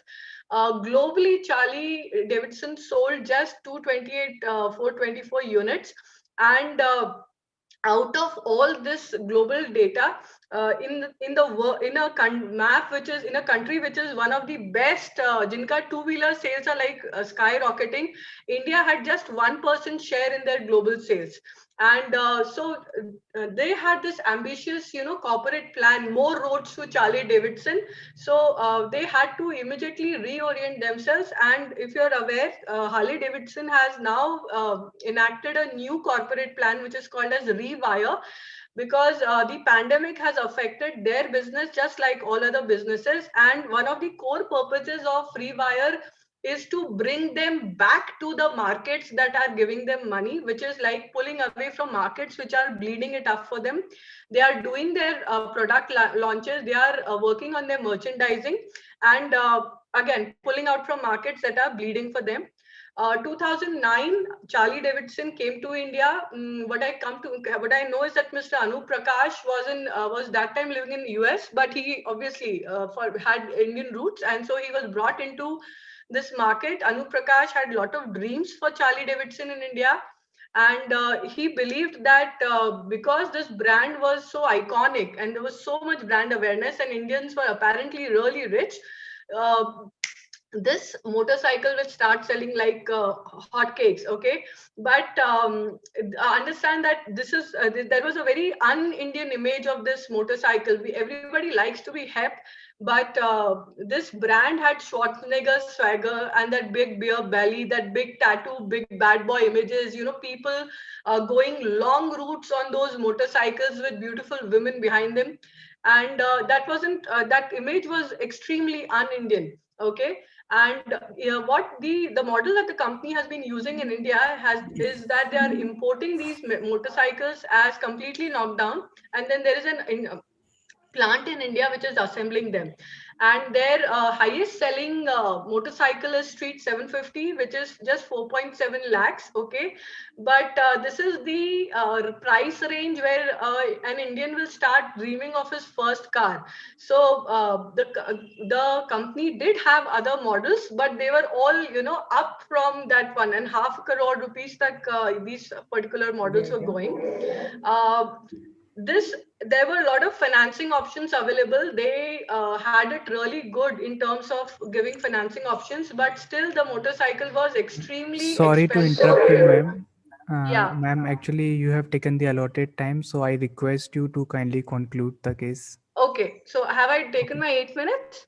Yes, ma'am, you have taken. All right, so I'll give you like 2 minutes where I'll just sum it all up. So Okay, ma'am. what has happened is that Royal Enfield has really killed it for these people. Royal Enfield, people went to watch Harley and then they would purchase Royal Enfield because it was 4.7 lakhs versus 2.5 lakhs. Then another problem was that this Harley Davidson did not do very good strategic alliances. I've written about that. you had BMW had a partnership with TVS, but Charlie was, again walking alone. Another thing is that they could not really understand the tariff structure in India is horrible. I mean, it's not. Let me not use the word horrible, but these motorcycles were very heavily taxed. They had a lot of Indian domestic people who were doing much better than them.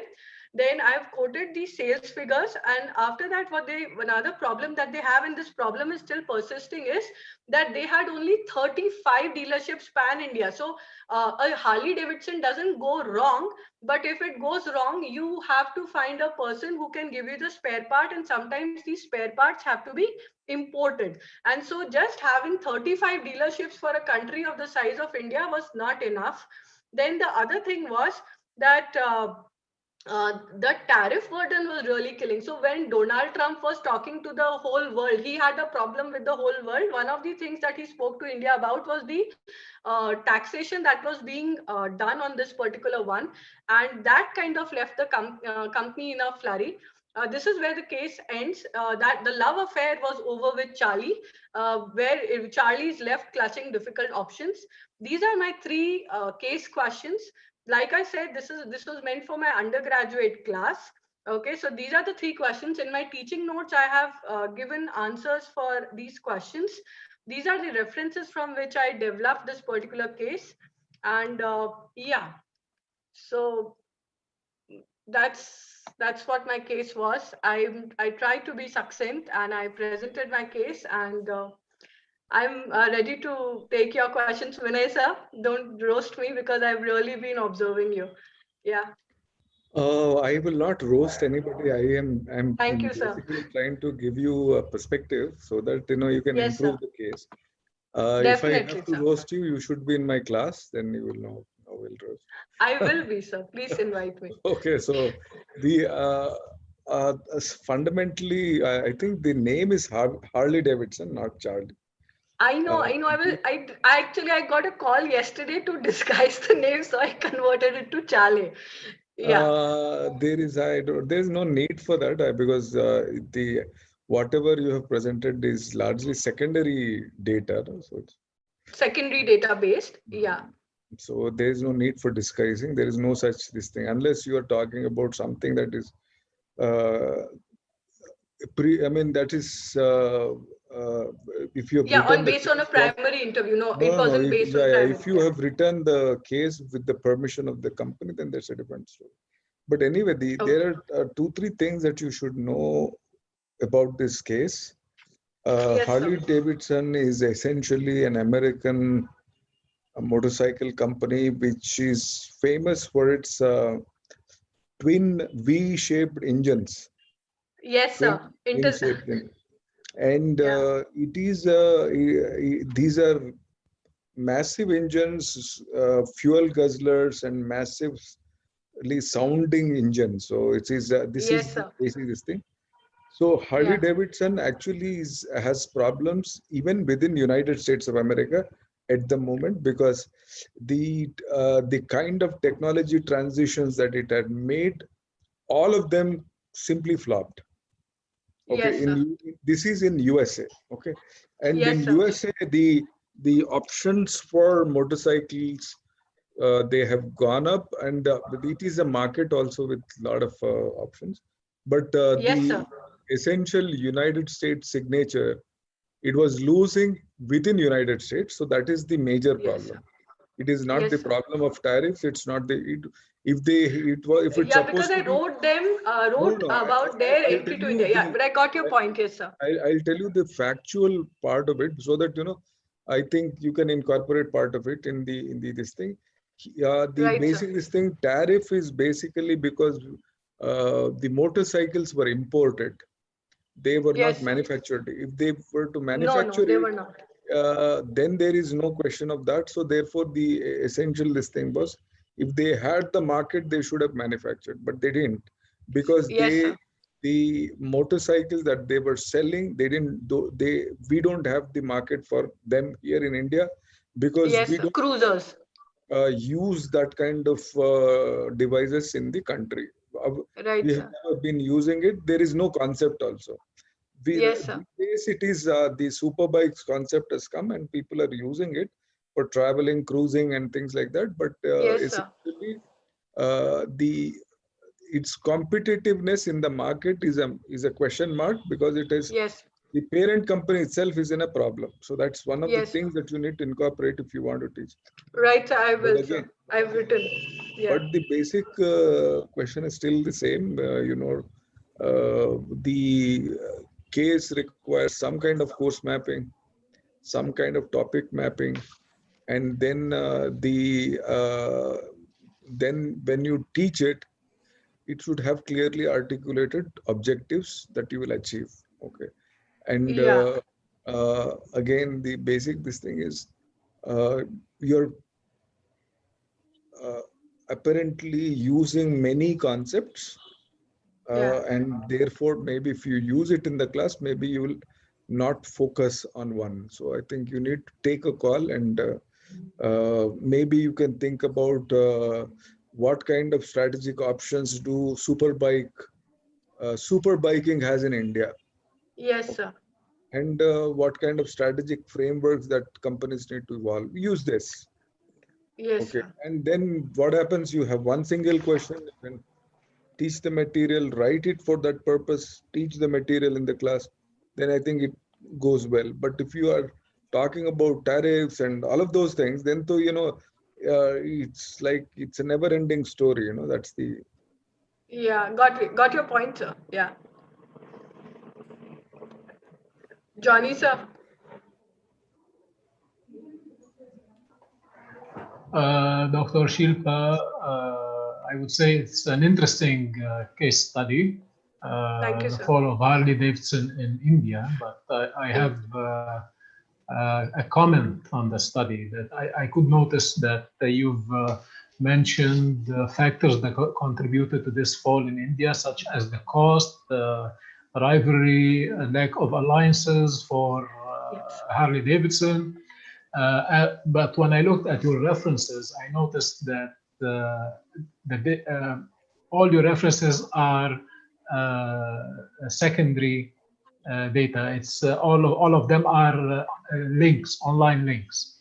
So Yes, sir. They're news articles. Yeah. Correct. I would have preferred if you backed up your case study with some academic articles or a conceptual framework that supports your claims about the factors that contributed to the fall of Harley Davidson. And I'm sure that strategic management literature is rich in such conceptual frameworks about the factors that contribute to the rise or to the fall of a business. But overall, it's good job. Thank you, sir. Thank you so much. Yeah. Thank you so much, ma'am. So I would like to invite the next participants for the case. So the next participants are Purnima ma'am, Shraddha ma'am, and Vandana ma'am. Ma'am, please. Mr. Sai, just 1 second before they start. How many more cases are there? Sir, we are having 4 more cases. 4 more? Huh? Yes, okay. Sir.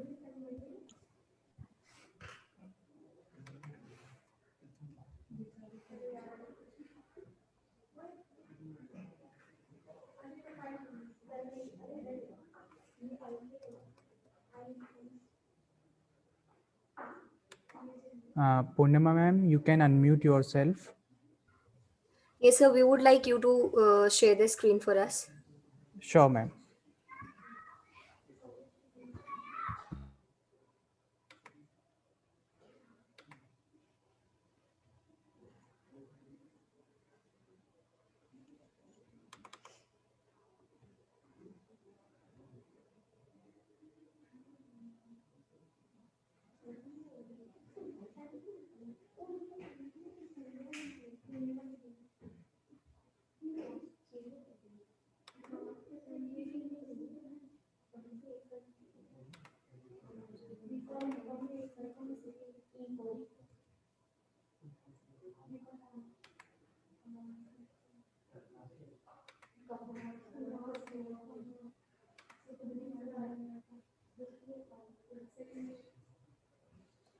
Yes, ma'am.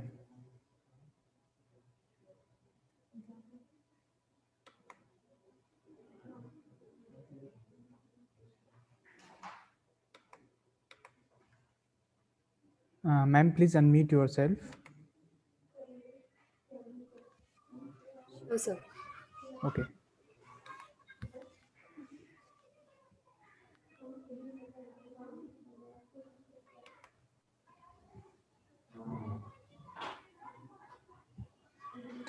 You may start, ma'am. My co-author would be starting the presentation. Okay, just a minute. Please tell me the name. Shraddha Dhore.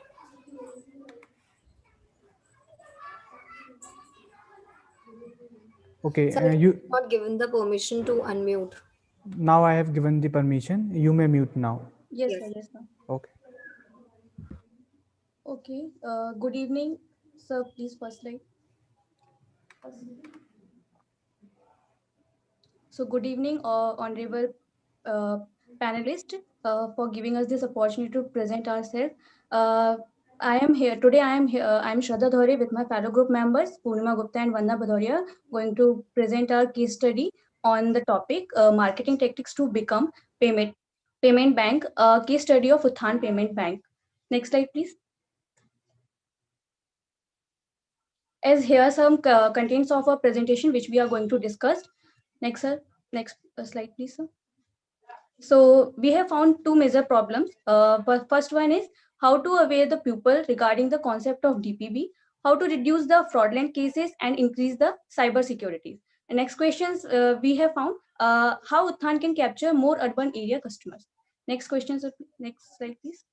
So here I'm going to tell you about the history of Uthan Payment Bank. So it is a subsidiary of Jaipur Post Office. It is created by the Jaipur Post Office and it is launched on 11 November 2018. But the Prime Minister Sheikh Hasina inaugurates its operation or official operations on 26 March 2019. Remarkable growth with 1.5 year, good customer responses towards Uthan. As it is getting good customer responses, so it helps it to make a remarkable growth and get a second position on within a very less time, that is 1.5 year. So here are some business challenges that it has faced. Avoid fraud activities, highly skilled mobile technology, as it is a DPB company, so they need highly skilled mobile technology workers. Charges for transaction, competitors, there are several competitors of Uthan Payment Bank, that is Bakash, Rocket, UPay, iPay. Next slide, please. Industry analysis. As first one is Jaipur holds 8% of the total mobile money accounts globally. So as it is as Jaipur developing itself day by day, so now it is holding 8% of the total mobile money account globally. It is also used for transferring foreign money. Person to person, we can transfer our money, but Uthan Payment Bank is giving us this service for transferring money in the foreign countries also. Safe, it is safe to it is very safe to use, easy and affordably of DPB attracted more customers. Low transaction cost, it is taking transaction code but in a very less amount. Next slide, please. Company analysis. Parent company Jaipur Post Office. As I have previously discussed, it is created by Jaipur Post Office. It has started a joint venture between Jaipur Post Office and TWTL, that is to Third Wave Technology Limited. Successfully captured the customers of rural areas and urban areas. Second largest digital payment bank. Customer satisfaction, higher transaction units limits, but lower transaction charges. Go to get 60 lakh customers within 7 months. Acquiring customers and generate new customers. Promoted Uthan DPB on media advertising, direct response advertising, online advertising, points of purchase advertising. Highest transaction provided. It is provide 10 transactions a day. Next slide.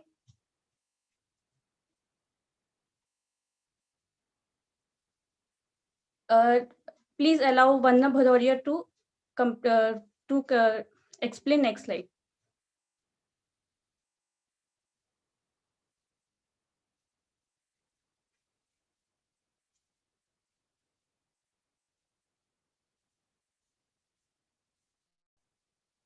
Sir.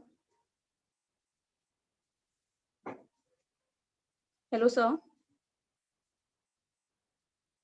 Hello, sir.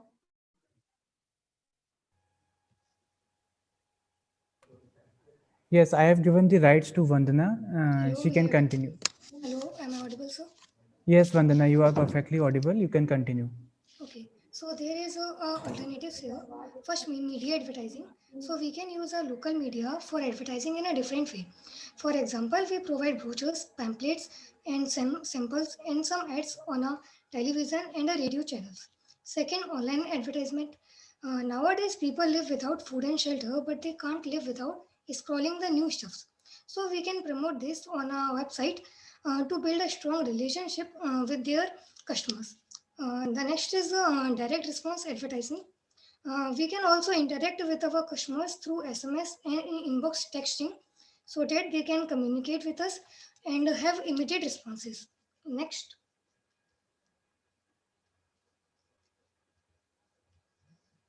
So there is key issue. This table shows the risk of glances. First, fraudulent. Many of the people goes with high risk. Then cybersecurity. Many of them are goes with high. And the transaction charges. People feel that transaction charges is low, so they are going with low risk. Next.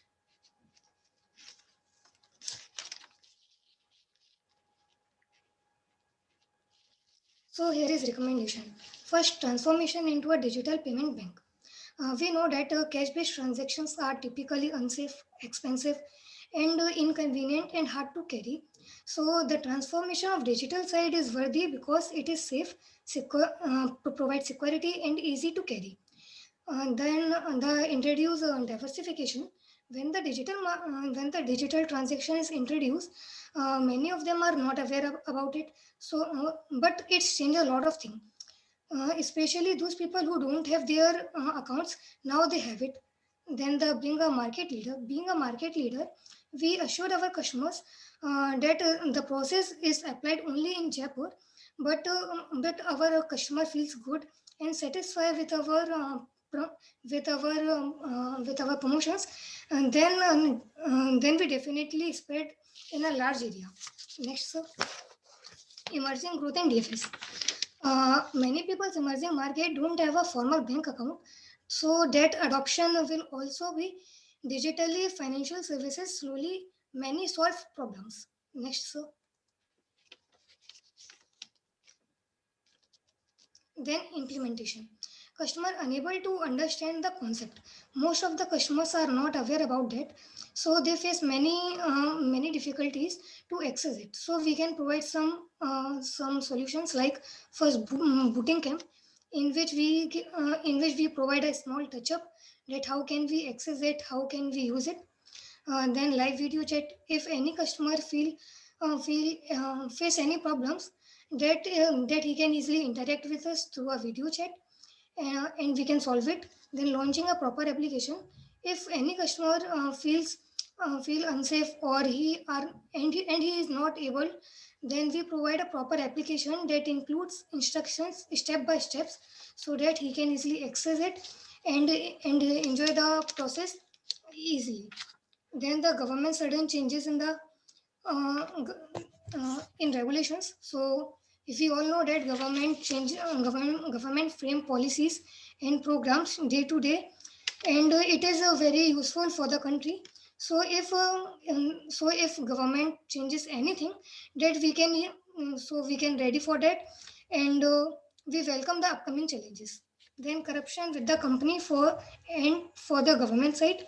Nowadays, corruption is increasing day by day very fast, and that type of practices affect the business, and it does not help to gain the trust of our customers. So we can ignore this process and avoid such things. Next is completed by Nima. Okay, so next slide, please. Yeah.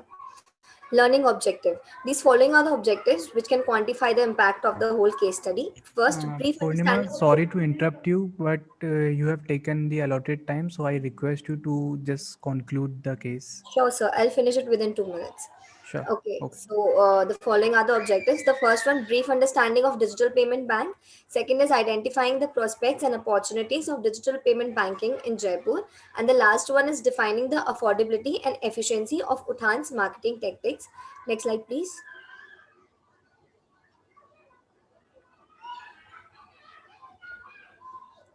Yeah. Analysis. These following are the analysis that is being done after going through the whole case study. First, Uthan wants to change the DPB market by becoming the first licensed digital payment bank of Jaipur. Second, the big challenge for Uthan is to sustain their business and customers and reach the leading position by providing more quality and secured service than its competitors. The last one is overall making new customers is always their main concern. Last slide, please. Yeah. So now I'll like to summarize the whole case study. So in a developing country like Jaipur, digital payment banks can play a huge role for its social economic development, and Uthan is a key player in this DPB market. As a matter of fact, Uthan always tries to push the total DPB industry by introducing and providing new services and facilities to its consumers. Through the journey of Uthan, we can say that so far it has been satisfying as it has already conquered the second position in the market, but it is still under the developing stage and has to go a long path to sustain and build their business. Thank you.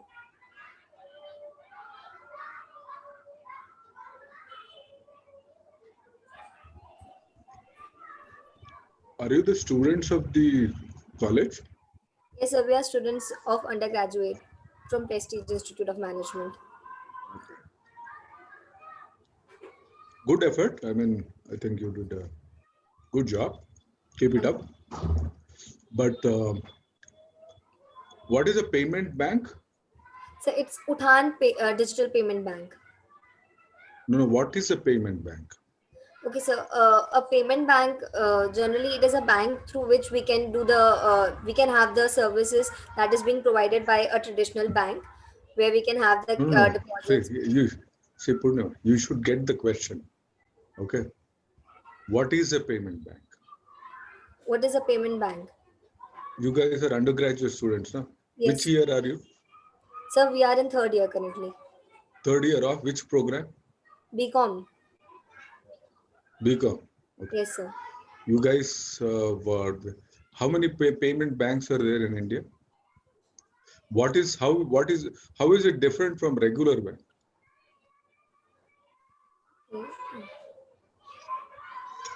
So I think payment bank provides all the virtual facilities, the digital facilities.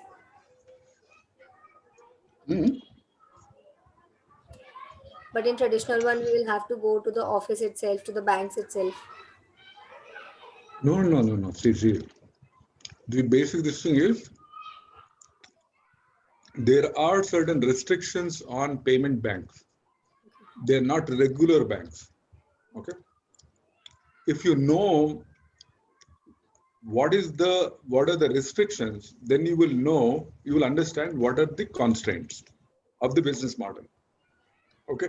First is that side of analysis is required, because you guys didn't get into that. You will not understand that. Secondly, there are many payment banks that are there right now. The government has permitted a lot of payment banks for a purpose, right? What is that purpose? You should know. Otherwise, you will not connect the dots. You will keep on saying that, new services. Which new services you will not know? Right? You will not know which new services, because you don't know the purpose for which the entire architecture was created. Okay. Now, do you know how many millions of dollars or billions of dollars of digital payments happen in this country? No, sir, we do not have the idea. So that's the thing. So what I'm trying to say is, your learning is going to improve. Okay. Yes, sir. If you start inquiring these questions. Okay. These are fundamental questions. Okay. Yes, sir. Then you will understand the competitive advantage of Uthan and Jaipur market, and issues related to its position and growth. Okay, sir. unless you know the big picture, you'll never know the strategic issue. So that's what is the thing that I have to tell you. Be curious, learn more, we will know it. Okay, thank you. Sure, sir. Thank you, sir. Johnny sir, any question from your side? I would say, as you are undergraduate students, so that's a good effort. I like the collaboration between the three of you, but I have some comments just to educate you on how you can improve your work in next or in upcoming presentations. Your learning objectives come always in the beginning of your presentation. So your audience will be prepared mentally what they're going to learn in this presentation. What you presented in your slides, industry analysis and company analysis, these do not qualify as analysis. This is merely information. Industry analysis, it means we go for SWOT analysis. Company analysis, we go for financial analysis and HR analysis and the productivity analysis. So do not use terminology unless you know its academic background. Okay. Other than that, you've done a good effort. You can improve it, as Dr. Vini was saying. Improve your knowledge, read more about business models and so on. Sure, sir. Thank you. Okay. Okay. Thank you so much. So now I would like to invite the next participants. So our next participants are Mukul sir, Pramod sir, and Shruti ma'am.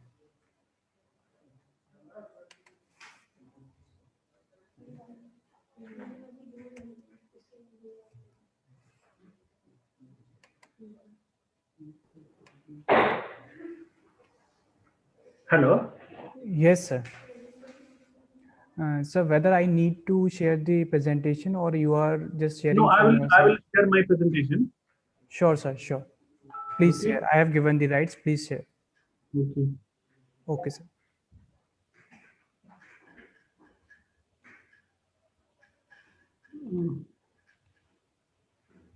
Yeah. Is it visible? Yes, the presentation is visible. Okay. Okay.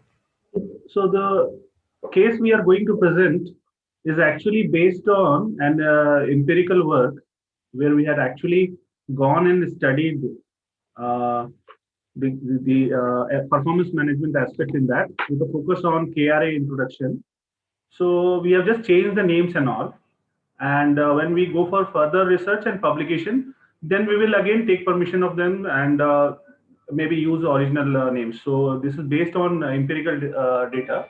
And I'm presenting on behalf of our team of authors, which include Professor Pramod and Professor Shruti, and our 4th semester student Lakshmi.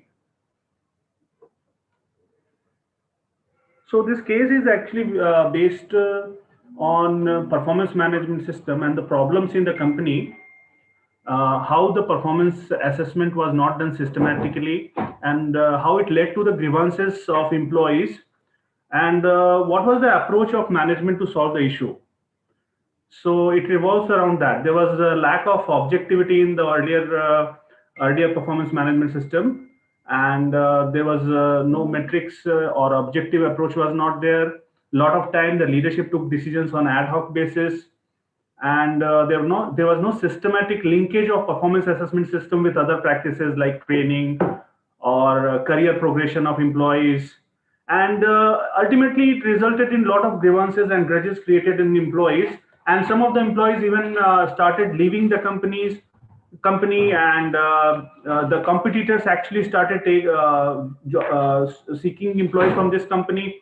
So a lot of problems created. Some of the employees started to form their own small startups, or somewhere on line of creating their own startups. So that led to a lot of worry on the part of leadership, and ultimately they hired a consultant to change their performance management system, and they introduced the KRA system to bring in objectivity and rationality. So that is the background of the case. Hello, am I audible? Yeah. Okay, so the case, the company was founded in 2005 by Vikas Patil, and he had some stint in US also. He had experience in working in US, and he came back and started up software design company, engineering design. They actually design chips and supply to electronic companies. So they started in a tier 2 city. Like Hubli. So initially there was a lot of growth concerns, and the people were not actually aware of what they were producing and all. So they found it difficult to get clients, but slowly, because of the quality of their work and all, it get good number of clients, and it spread its business. And now it has grown quite a lot. So they provide some specialized chips and all to Fortune 500 companies also. So in industry analysis, I will just focus on Porter's model a little bit, because now they have some new companies coming up in the region which are producing some threat by producing similar products at a lower price. So what they can do, what we have given a solution also for each of the threat. So we have said that if new companies are offering at a lower price, then they have to look at process and process innovation to reduce the cost, and they have to come up with newer products to meet that challenge. And then the suppliers are also getting more negotiating power, because they are getting newer clients because of the arrival of new entrants. So to deal with that, they should come up with the more products or look for alternate suppliers. And the buyers are also now in a better position to command the prices because of the advent of new entrants. Similarly, the rivalry among the players is increasing, so they have to think a lot of innovations. And in such a situation, when the industry is like this growing and a lot of demands are happening because of the product demand is there, but new entrants are catering to the clients, then they cannot afford to have internal crisis like this, where employees are having grievances and they are not getting the expected compensation which they might get as per the industry in their standards. So some of the employees have started to move out to some of the competitors. So there is a loss of talent for the company. So they cannot afford to have such a crisis in terms of high opportunity situation actually. So it has grown quite a lot from 6 employees in 2005 to 800 employees plus, and it works in niche area of analog and mixed signal circuit designs based on chip designs and and other soft tech semiconductor products, and also services. So that I will skip a little bit. So major problems and solutions here are revolving around the performance assessment. And they had actually the old system. In the old system, they were not comfortable with allocating the work or clearly defining the work to the employees and assessing the performance. So because of the advent of the consultant, they actually hired OD consultant. They also hired one young dynamic HR person who had MNC experience. So because of the advent of that and the consultation from the OD person, they actually started to work on this KRA system, where they try to make the system more objective and try to align that with the task assigned, and also with the reward being given to the employee, and also the career progression. So they wanted to make it more robust and streamlined with giving smart goals.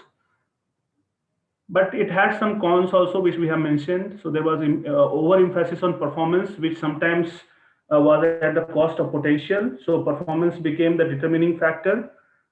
And metrics was involved, but some people were not so happy with the introduction of too much emphasis on metrics, because though it led to assessment fair assessment and unbiased assessment, but some people thought that it suppresses the human dimension. It suppresses the human dimension, and it doesn't allow for assessment beyond the numbers. So that is kind of restricts the assessment of employees in terms of their potential or capabilities in future. So the HR system was tried to be interlinked with other systems also, and a lot of focus was on analytics, HR analytics. So data-based system was emphasized upon, which some people found that to be complicated and led to confusion. Another thing is that we suggest is that what the OD consultant is doing, that has to be not one-time thing, but it has to be institutionalized and maybe taken up further by the HR team themselves. So they have conducted one survey after the introduction of KRA. Actually, they have conducted one survey to gauge the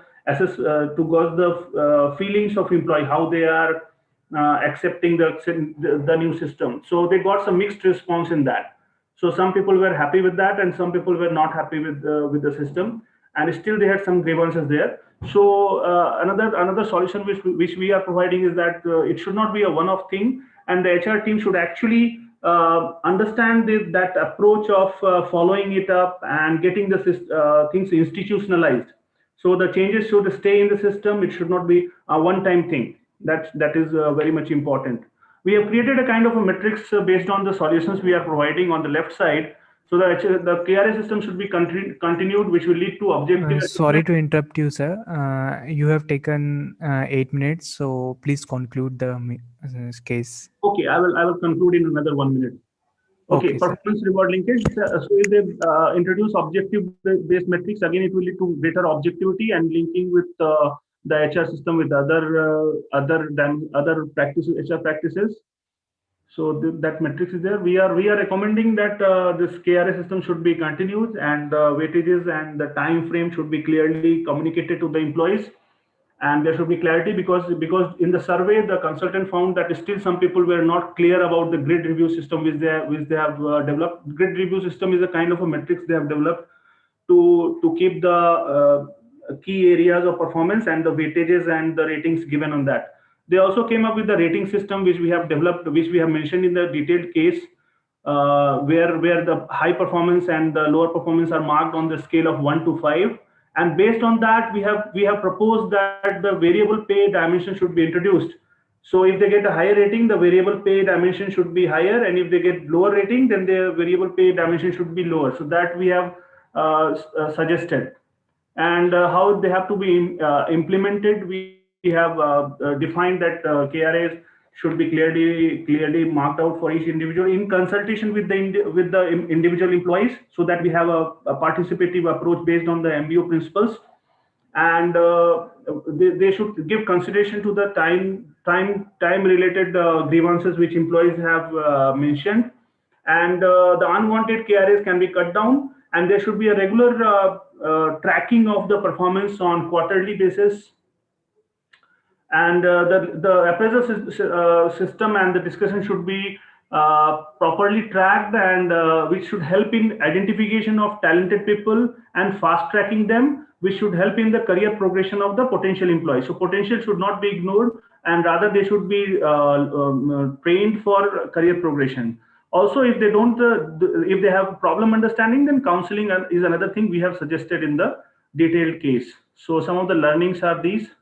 I think that is focused around KRA and the assessment system and the linkage of assessment with the reward system. And we have also given the detailed teaching note along with the case submitted. So I want to thank you for giving us opportunity and listening to the case. Thank you.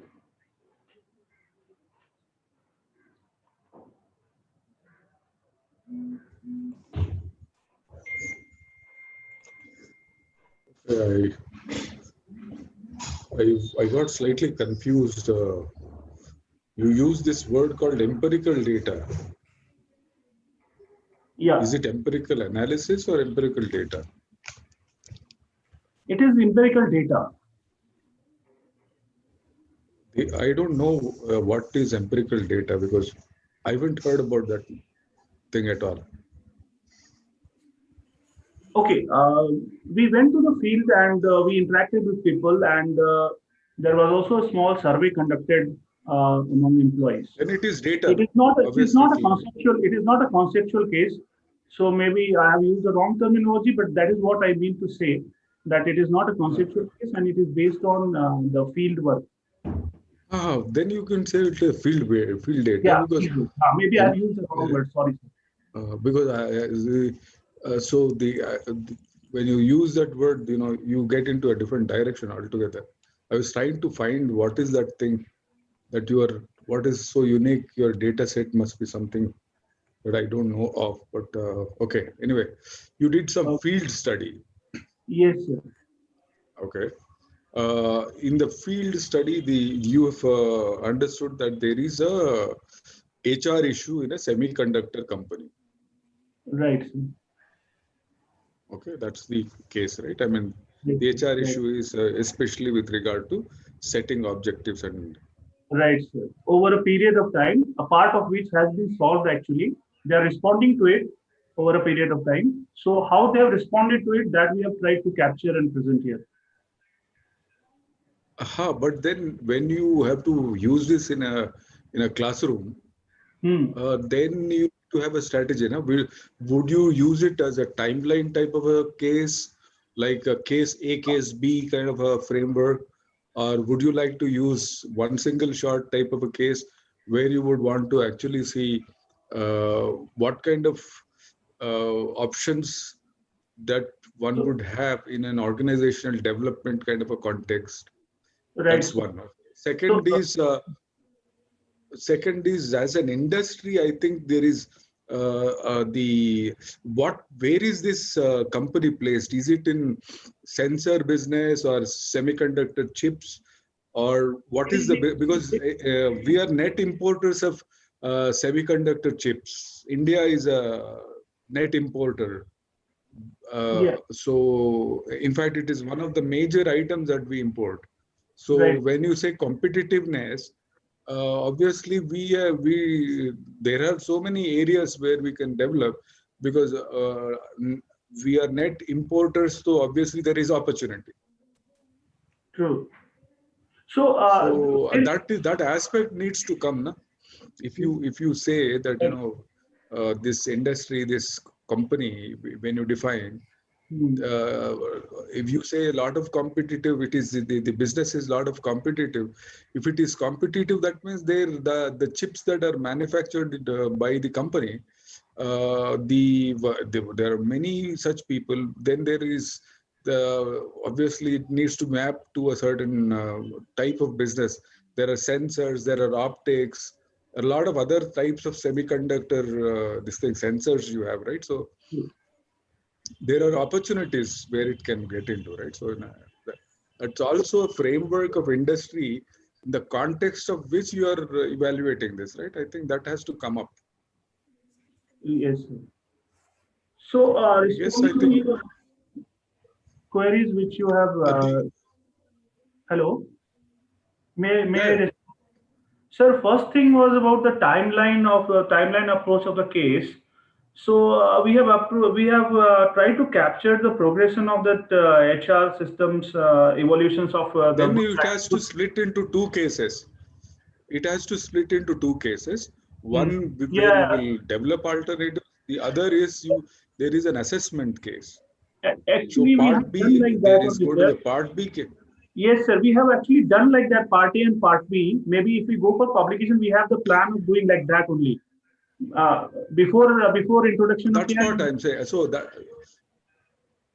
So that's why in your presentation it did not come up like that. And part A issues, part B issues, and how it is going to culminate, that needs to come. So that's the confusion that sir. When you are presenting it.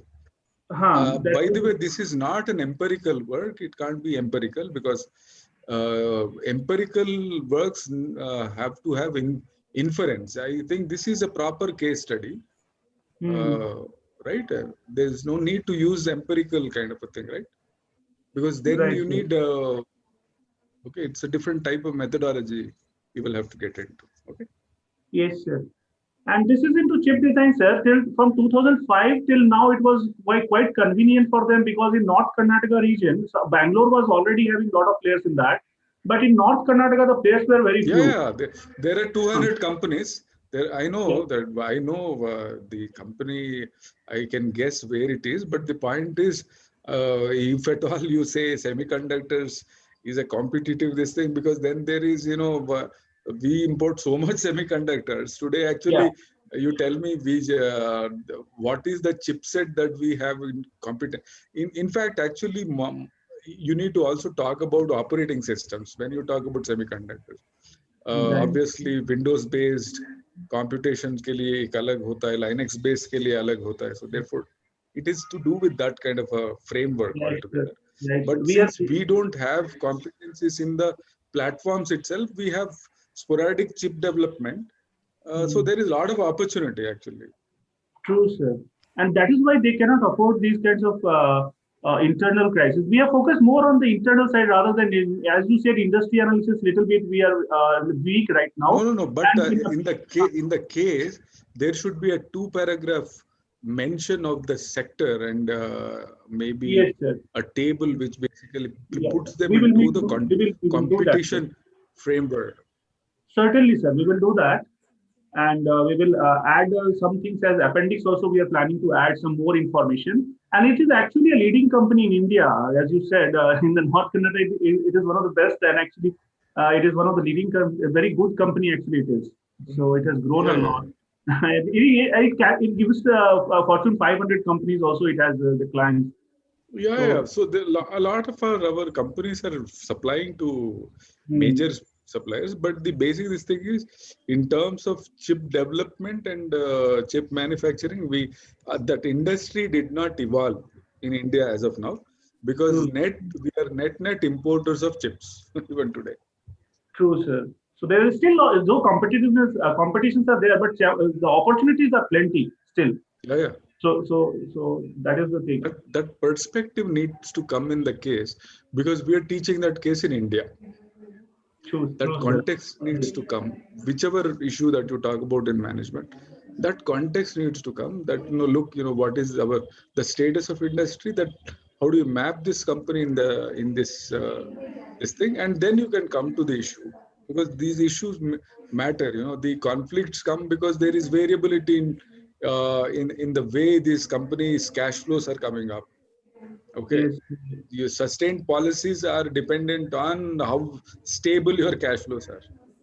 And if they go for IPO and go public, then maybe that profit sharing happens more easily if the employees get the share of that. But that has not happened. And what happened, sir, during the discussions, we found that some employees were discussing with the other competitors what benefits they are getting. So that also got them frustrated that we are working hard for so long and maybe we are not getting the benefits which some recent new ones are getting actually. Okay, good. Yeah, so thank you, sir, for your feedback, sir. It will be we will use that feedback to improve our case, sir. Thank you so much for valuable additions. Thank you so much, sir. Now I would like to call our next participants. So our next participants are Avni Sharma, Sanskriti Singh Rajawat, Prachi Gaur.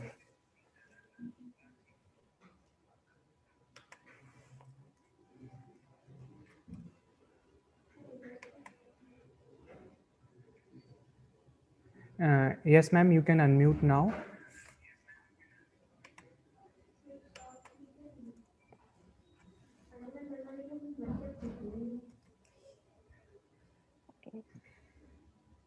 Prachi, are you sharing the screen?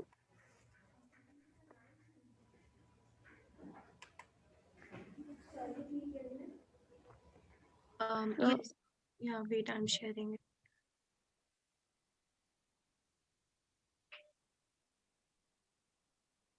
Is it visible? Hello? No, Prachi, it's not visible. Wait.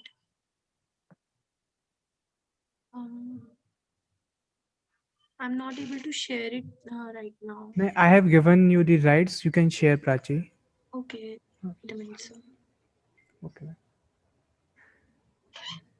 Is it visible now? Yes, it is visible now. You can start. Okay. So first of all, very good evening to all the dignitaries, panel members, faculty members, and the participants present over here. I, Avni Sharma, student of, I am pursuing MBA from this prestigious Institute of Management, Gwalior, along with my partners, Sanskriti and Prachi, is here to present a case that is challenges and strategies in the event management industry. Could you please show the next slide? Okay. So here are the table of contents for our case. That's the next slide.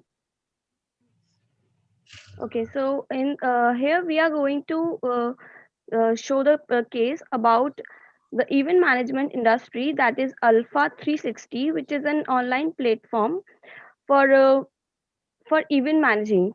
Okay, so the problems we can face here in future are as it has many pros and cons in the future.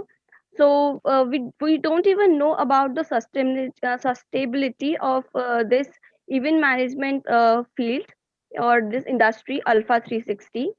Even if it's showing all the transparency to its customers and even in the marketing approaches in highly competitive industry. Okay, so Prachi, next.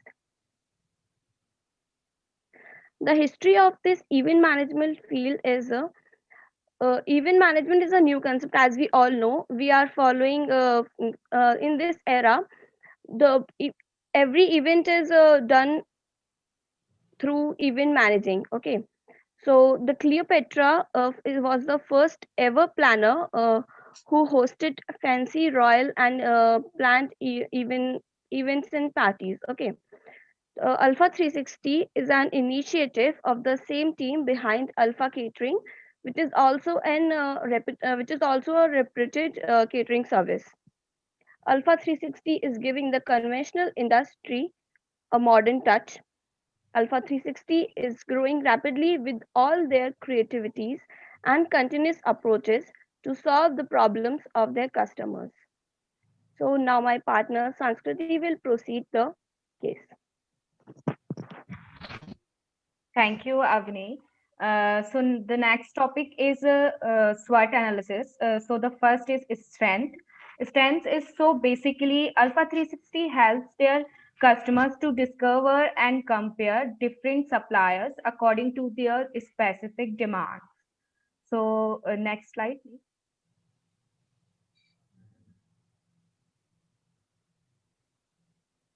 Prachi, next slide. Yes, I have done it. Okay, so next slide with the weakness. Weakness is that Alpha 360 have not yet been able to touch customers from different social economic classes. Like they are known to the mass pupil, like middle class and lower class pupils. So that is the weakness of Alpha 360. So Prachi, next. Okay, so next is a opportunity as that as usage of the internet in every aspects of life has changed industries and taking it to the online for all over convenience. Customers is creating a huge opportunities for them. So that is the big opportunities for the Alpha 360. So the next, Prachi. Next slide is talking about the threat.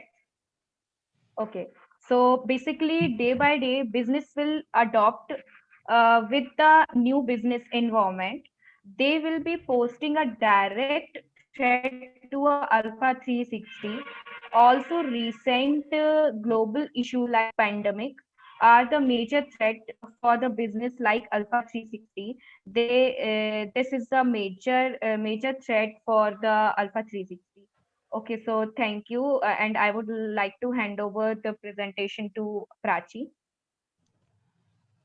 Good afternoon, everyone. So here we are coming up with the competitive strategy of Alpha 360. Basically, they are analyzed by the Potter's 5 forces model. So firstly, I would like to tell you about that. What is Potter's 5 forces model? Basically, this model is widely... Excuse me. You can skip this, please. Okay. You can skip and come to the point. Yes, sir. So here we are coming up with a company analysis. So this company is the online company Alpha 360. It's a major. It is the formation. It is formed in Bangladesh, and then even though this industry is growing very widely, so due to this number of entry barriers. There are low demands for the customer because it is an online catering service, because no one can trust it easily. So from this analysis we can also see that it is having many of the issues, and now coming up with alternative options and solution. As we know, this company is in Bangladesh, and many of them are unaware of these this company. So they can, for their customers, they can go with social networking sites, they can promote their sites, and also Alpha Catering Services can indulge with the marketers, so that they can promote their brands or their company. And now I would like to hand over my slide to Sanskriti.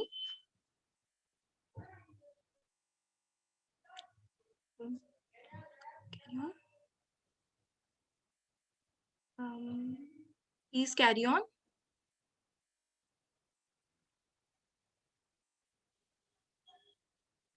You are muted.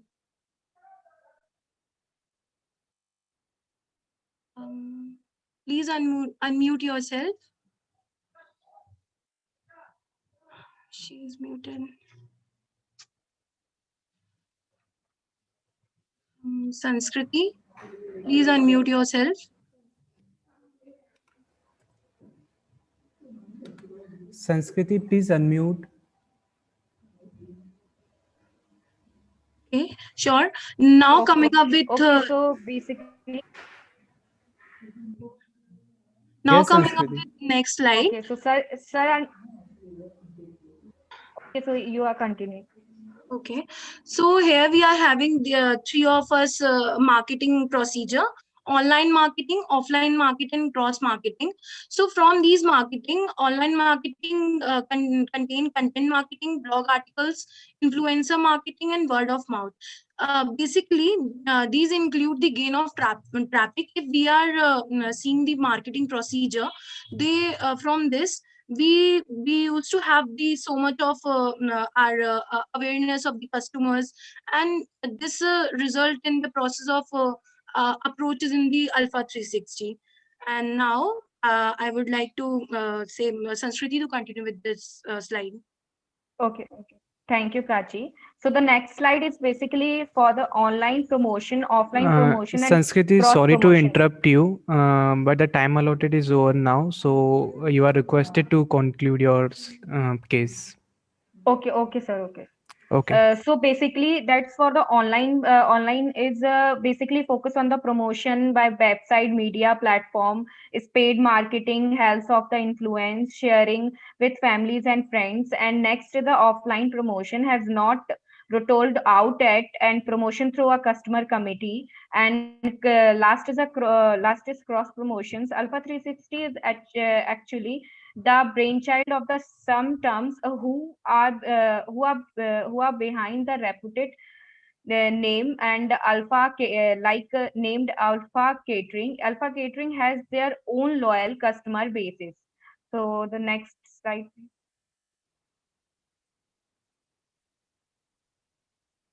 Okay, so recommendation is that the revenue model. So revenue model is a vendors and the customers. So that is basically with a revenue sources to the commissions on getting any deals through the platform of Alpha 360. So the commission per deal with a 10 to 25%. Like customers, they paid us services to get a best price to their services needed for an event for convenience. So I would like to hand over the next presentation with Avni.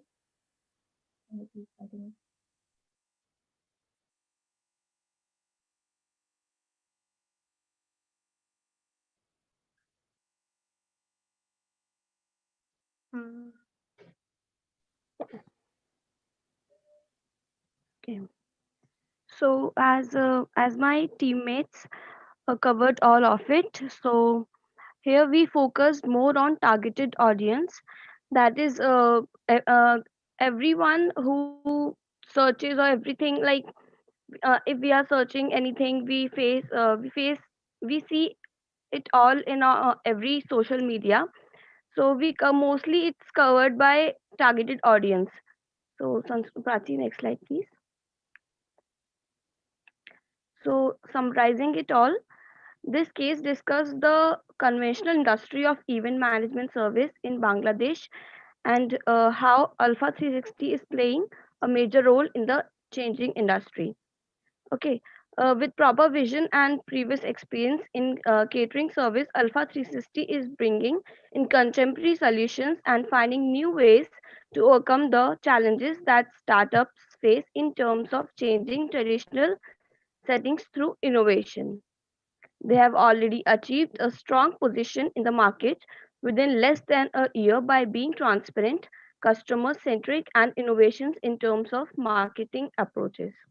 They are consistently differentiating themselves through providing quality service and features which they believe will ultimately lead them to their ultimate vision. Thank you.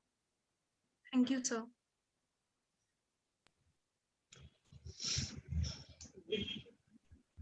You are in which year of MBA? I'm pursuing a bachelor's right now. So I'm in a bachelor's. Which year? Sir, I have just came in second year. You're in the second year right now. Yes, sir.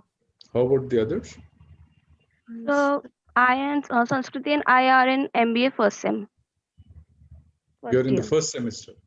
Yes, sir. Okay. I don't have a lot of questions. I think you should go with the course and maybe, you can do a better analysis next time. Yes. But why Bangladesh? So we just studied about this case study. So it was a new concept of that Alpha Why 360. Bangladesh? Why you should study something in Bangladesh? Because some of the like Bangladesh is no, they are not having some much services provided there, so this concept is basically for them. This is an assumption, no? Yes, sir. Okay. It's interesting. Thank you. Thank you, sir. Thank you, sir.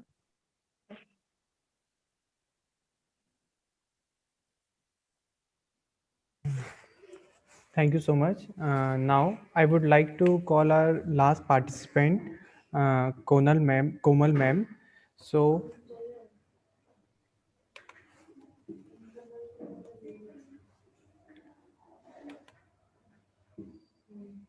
yes, ma'am, you can unmute now. Thank you very much. Whether I need to share your presentation or you are sharing from your side? Please allow me to share my presentation. Sure, ma'am. I have given the rights, ma'am. Please share. Thank you very much.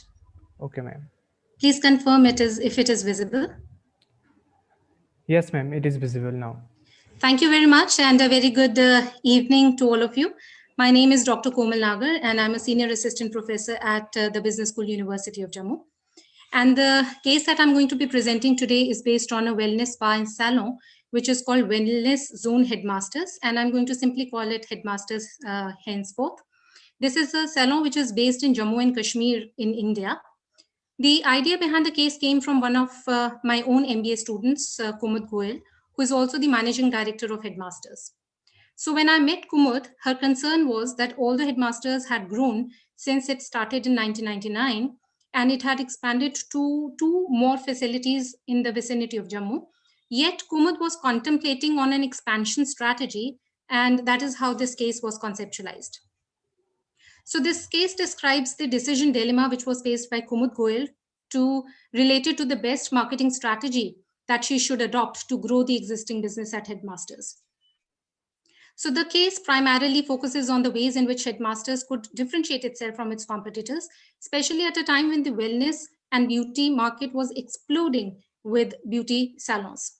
Therefore, the problems that were facing Kumud could be identified as whether it would be wise for Headmasters to expand the business into a new territory, or should it focus on select consumer segments in the existing market. So here the focus will be on the normative theory of segmentation.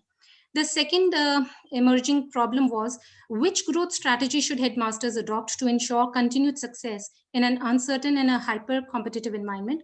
Here, the focus would be on the ANSOF's product market growth strategy matrix. And finally, the main concerns were to find out how Headmasters could differentiate itself from its competitors.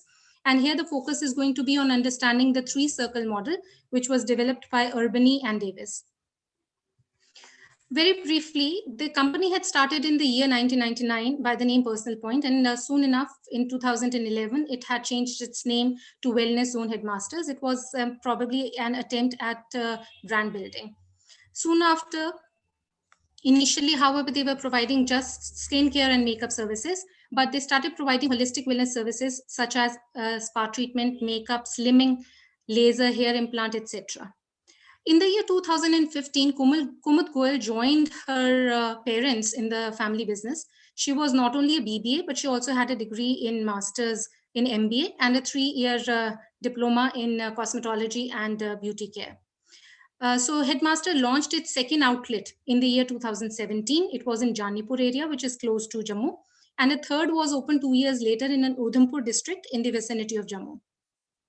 Now, Headmaster very cleverly captured the first mover advantage by introducing branded beauty products in areas like Janipur and Udhampur, which were untouched by other players who were in the organized business. Of course, they were the unorganized players there. So altogether, it was doing pretty well. Now, quick look at what the wellness industry or market looked like. The CAGR was estimated to be 12% by 2020. And in 2024, the estimation was that it is going to reach about more than 18%. Very surprisingly, the salon and spa business together accounted for 31%, which is a substantial number of the total size of the beauty and wellness market. And the per capita spending on beauty and personal care products was also was close to 450 per annum in 2017. Now, the leading variables for the growth of the wellness and beauty market was that consumers were becoming more and more aware of the beauty business. The disposable income had increased. People were willing to make lifestyle changes such as slimming down, looking beautiful. And there was a sudden rise in the number of women who were joining workforce. So more people wanted to look good when they went out. This was topped on by the urbanization and the attractive commercials related to beauty. The key competitors in the Jammu area that Headmasters had were VLCC, Lakme Salon, Lux Salon, Gitanjali Salon. These were in the organized sector. Plus, of course, there were other players who were in the unorganized sector. Very quickly, the Headmasters offered beauty and wellness services. For example, Schwarzkopf was introduced by Headmasters in Jammu and Kashmir, which was a huge achievement for them. And they had also introduced certain lines of Italian brands, which were exclusively used only by Headmasters in the region and by nobody else. In terms of pricing, Headmasters had tried to strike a balance between making their services affordable and also maintaining the standards of services. So in most of the cases, their prices were comparable to the other competitors. However, in specialized services, they were even charging a price higher than some of their competitors. In terms of recognitions, the company had received prestigious awards in 2017 and 18, including the most promising makeup artist, best makeup trainer, and best esthetician. In terms of promotion, the company was doing very well on social media with 60,000 likes on Facebook and 10,000 followers in Instagram. They were also promoting their business by demonstrating and organizing seminars for school and college and university students. A quick SWOT analysis of the company would tell us that the company's strengths were in its good service, ambience, range of services, holistic experience. However, the weaknesses were that a dedicated marketing department was absent and they lacked financial resources for fast expansion. Staff was also an issue because there was a huge turnover issue there. The opportunities which lay for headmasters in the industry were that the industry was rapidly increasing, as we saw in the previous slides. Also, the purchasing power of consumers was increasing, so that was an opportunity. Lifestyle changes, awareness, even among men, was an opportunity. Growing young population, which means more people will be joining the workforce and therefore would need beauty services. And the global trend was overall changing. The threats, however, came for headmasters from the organized sector as well as the local parlors. And also consumer preferences were fast shifting from using chemicals to natural skincare products. And of course, the economy was unpredictable. So very quickly, what are the alternatives or options that headmasters has if it wants to expand? There are 4 options. Market penetration, which means by using the same product line, they can further expand into other markets. The benefit is that, of course, they have a strong brand name. They have already done their brand building.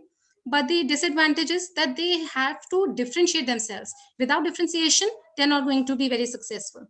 The second option headmaster has is they can do product development, which is they can venture into new product areas such as herbal beauty.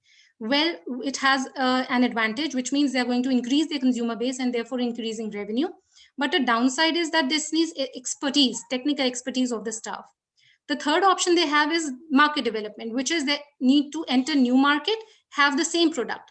This is again excellent choice because they will now have a wider reach, increase their customer base. The downside is they have to have capital to invest.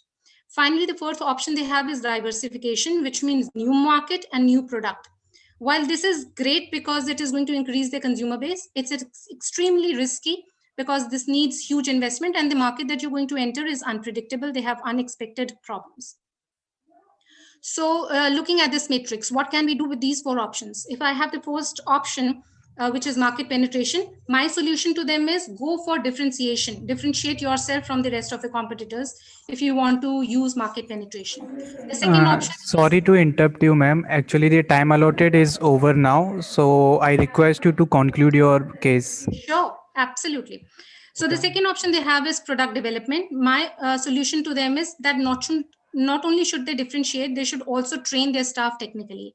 The third option I think is very promising, which is market development, wherein they can venture into the markets, new markets, but they can have the same products. How can they do that? Is my suggestion to them is go for segmentation.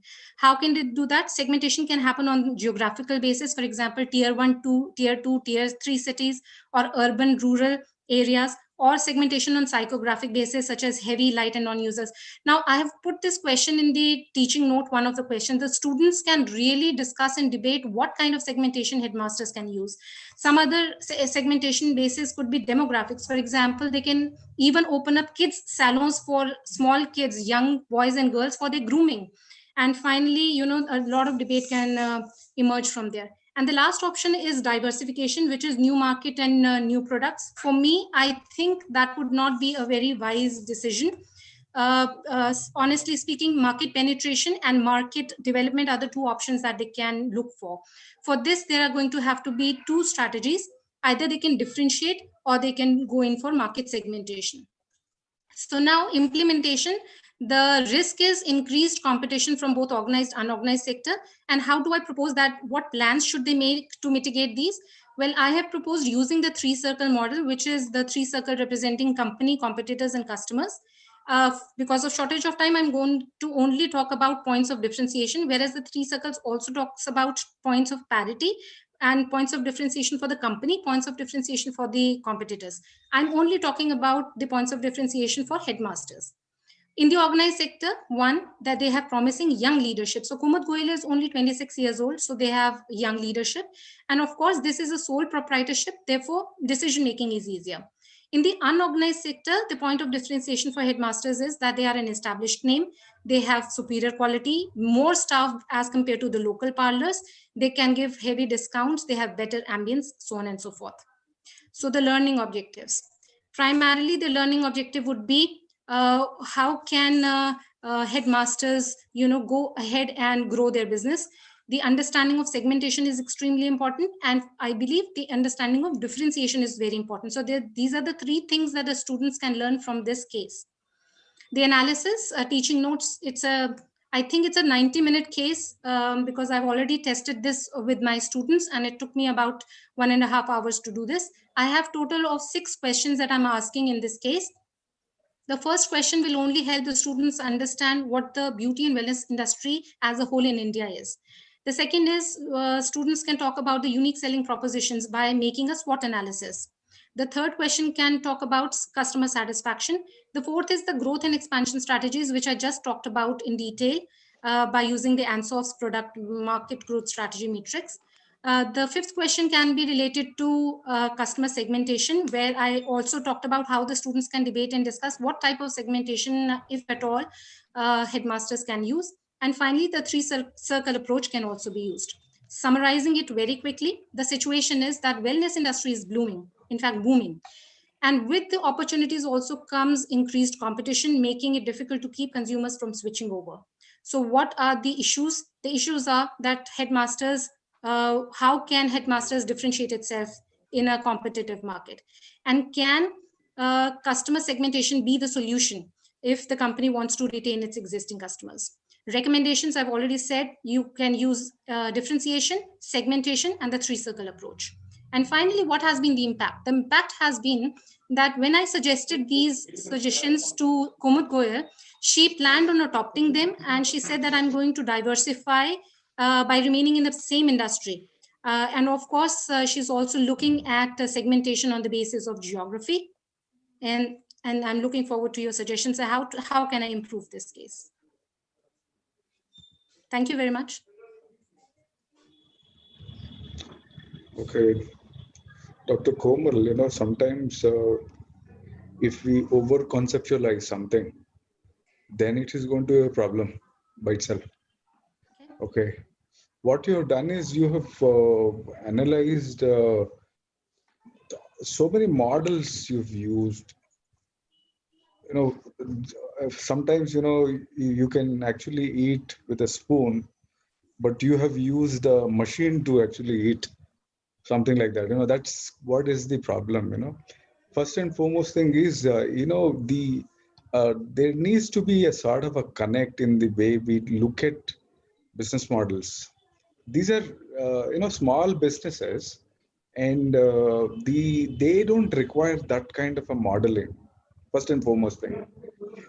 I've been working with a lot of entrepreneurs all my life, in a certain way, advising. So the problem is, they're good.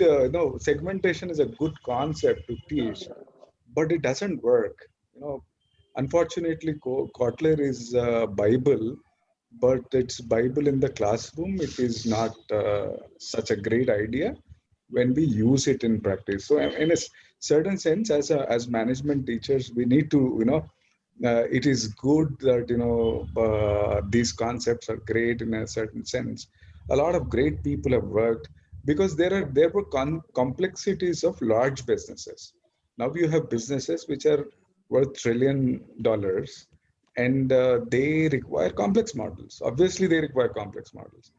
Small businesses, especially a business like the context that you are talking about, there is no competition for them.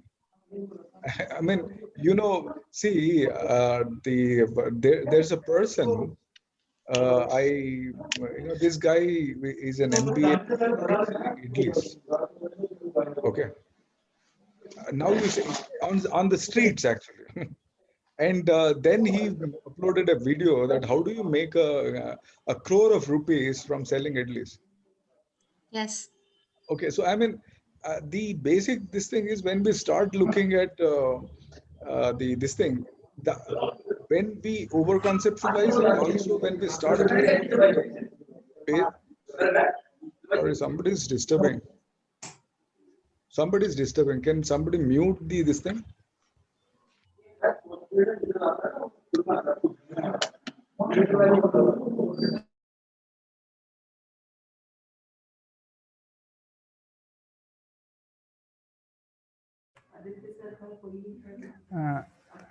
Vinay sir, you are requested to unmute yourself. Yes, Dr. Komal, please understand that the frameworks for small business needs to be looked in a different way, and there's no need for SWOT analysis. There's no need for segmentation. What is needed is you need to understand where do you want to teach this. Would you want to teach this in strategic management?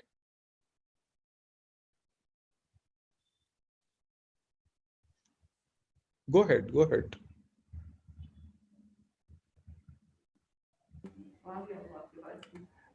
Ma'am, please unmute. Yes, okay. Yes, Professor Vinay, thank you so much. I'm hoping that I can teach this in a basic marketing management class where the students are to be taught growth strategies, how a business needs to grow. Then that's good. So what you can do is the basic this thing is identify core the core products and how they're supposed to be. Though you can do some kind of analysis of the people who have taken that experiment, gone through that treatment or beauty, whatever. I don't know much about beauty. So I'm not so beautiful. But I guess you can do that and add that in your analysis. And that you can teach. For small businesses, what kind of growth alternatives do you have? And how do you think, come up with alternate models for growth? Because there is no end to this. There yes, can be very large businesses in this space, and they can simply expand. There's no problem for, there's this Habib. You can have a number of stores. A number of stores, no problem. Okay. So this thing is just be careful with the conceptualization part. Okay. Don't try to put everything into the model. Sometimes it's not needed. Right. Okay. So can I just add, if you allow me? Yeah. So basically, in this case, the basic concept was only how can headmasters expand, because as I said in the beginning, they already have 2 outlets in regions close to Jammu, and Kumud is looking at expanding further. So now the idea was, how should she expand? Should she expand in new territories with new products, or new territory with old products? So the idea of differentiation came. Yes, sir. Simple. So I mean, it's not rocket science. First is, if there are products where there is a lot of expertise, then they can simply open new shops. And if they need financing, there are financing opportunities. Then it Yes, becomes a financing issue. That's it. So, yes, sir. So there is, I mean, diversification. These are all very big. Putting them into sort of a small business, this thing is very difficult, actually. Please understand. Okay. I was just thinking that, like you said, headmasters can become next Javed Habib also. Maybe that's the But area. Javed Habib itself is a small business, So please understand, these are not large. You can't use these models even in Javed Habib's case. They become irrelevant in a certain sense. And we as management teachers also, we need to actually come out of models. Otherwise, what happens is our thinking and our teaching abilities get restricted. If we start saying that, the father of management is Peter Drucker, then you will never be, mother of management or something like that. So therefore, what happens is the element of critiquing is needed, and you don't have to fall into every model. And for our purpose, we need cases for our context. And for valid discussion, we need a nuanced model. It may be a new model, new way of thinking. that itself is a new model, right? So that's the thing. Okay. Thank you so much, sir. Thank you very much.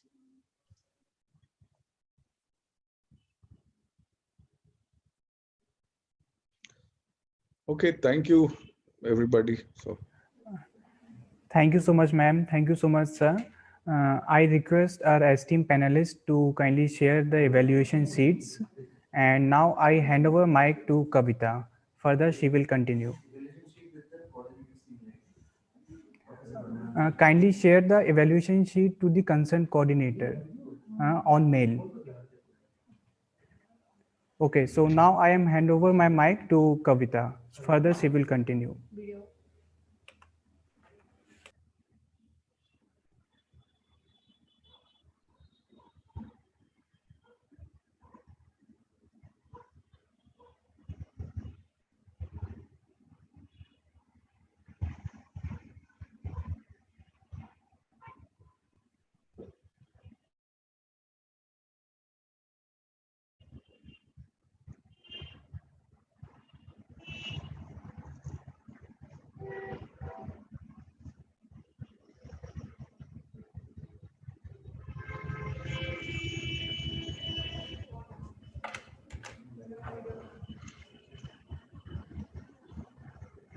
Now we are done with all of our participants.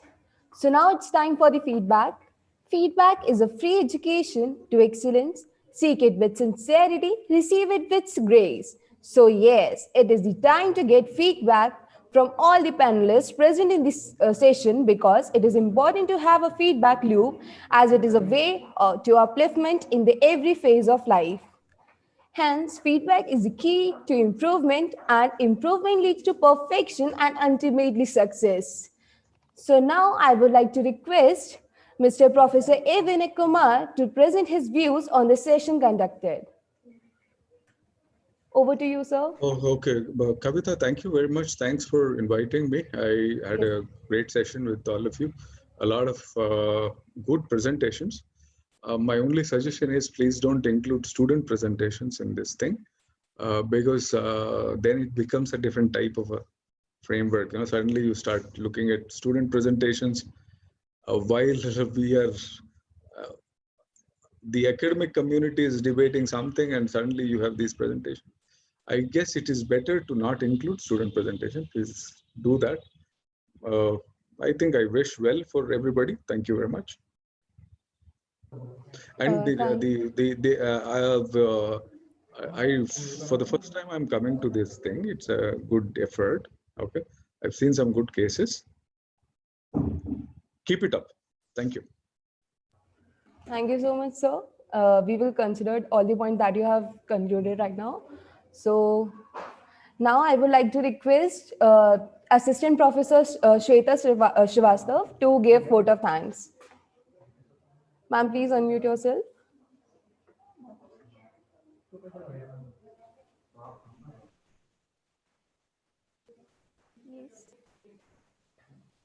Yes, thank you, Kavita. So good evening to all. Feeling gratitude and not expressing it is like wrapping a present and not giving it. I consider it a great privilege to propose a vote of thanks to all the esteemed panelists and the participants who have witnessed this event as a memorable and intellectually enlightened one. I would like to thank our esteemed panelists for the session. Professor A. Vinay Kumar, Professor of Finance and Accounting, IIM Lucknow, for sparing his valuable time and judging the panel and enlightening our participants. We are deeply honored, sir.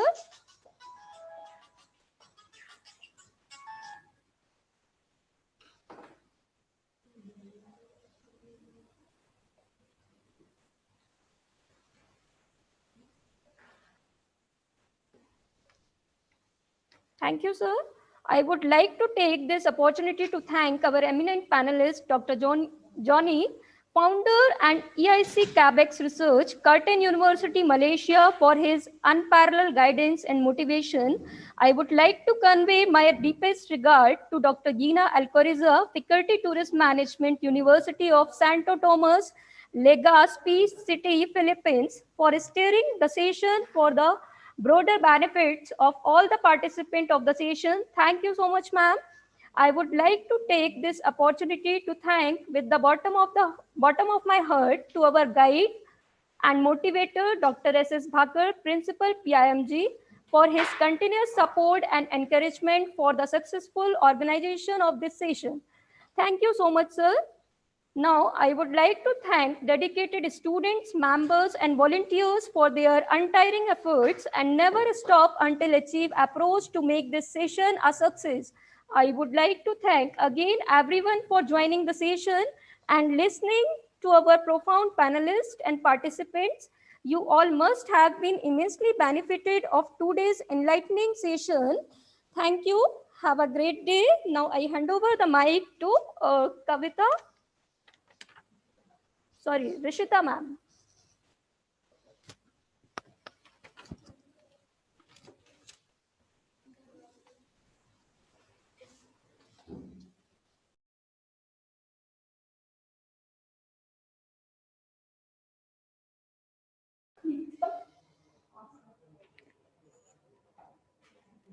Good evening to all. I think it's very important to have a feedback loop where you are constantly thinking about what you have done and how you could be doing it better. With this, I would like you all to have a glimpse of few feedbacks shared by our contestants. First, Professor Leena Dam, Global Business School and Research.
...2021 and meet all the amazing profs there.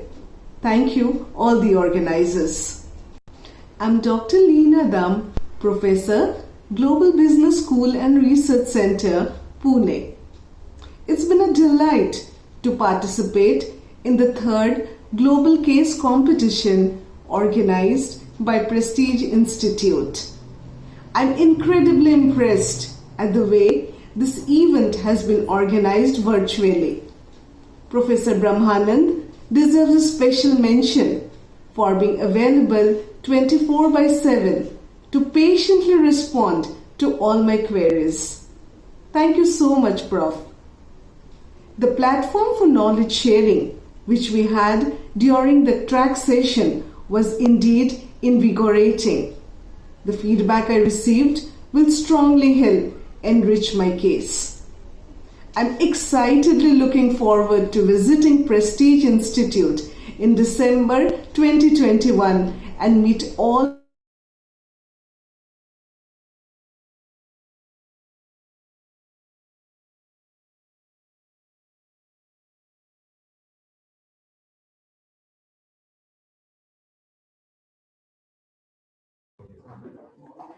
Next, we have Dr. Ada Kizmi, Faculty, Aryan College.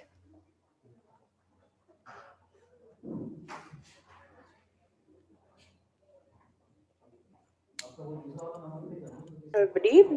It's been an immense pleasure to be part of this discussion, this case study competition. More than a competition, getting to know each other, getting to know the academic fraternity. Thank you so much to the panelists for their valuable comments, which we definitely take positively to bring forward positive changes in our presentations in our academic careers. And thank you so much. A special thank you to all the team members.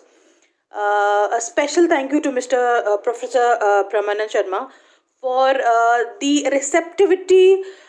When you are, especially when you're in an organizing position, you tend to get very irritated because there's everybody who has questions, and then you need to answer to everybody.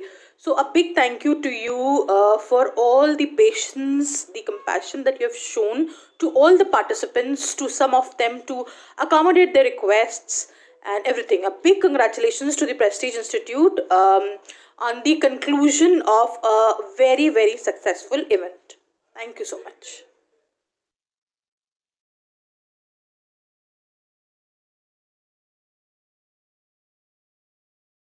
Everybody.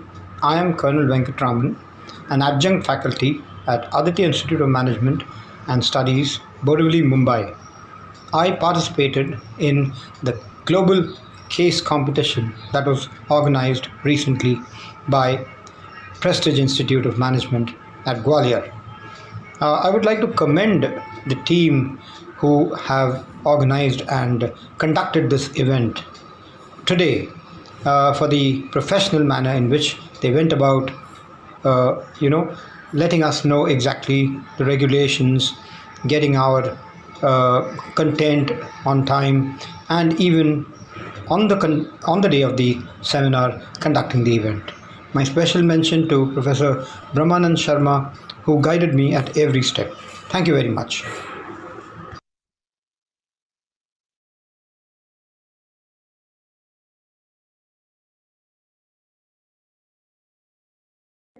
Next, we have Sahana Seth, a student. My name is Sana Sheth. I'm MBA student of KELE IMSR College, Hubli. I take this opportunity to thank all the organizers of Global Case Competition held at Prestige.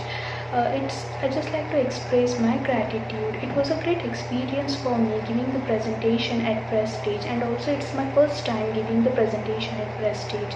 I got to know various aspects of writing the cases and case-based learning. It was a great opportunity for me listening to the other presentation given by the other participant and the valuable suggestion and the inputs given by the panelist and the expert at Prestige.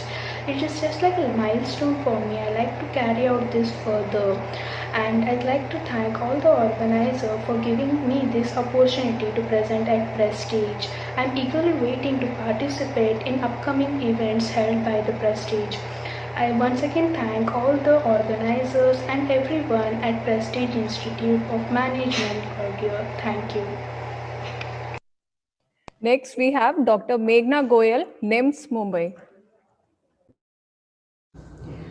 I want to congratulate Prestige Institute of Management for organizing 3rd Global Case Competition 2020. It was a pleasure being a part of this event. Every year, Prestige organizes great intellectual events, and I must say that it breaks misconceptions that great intellectual events only happen at some of the institutions in India.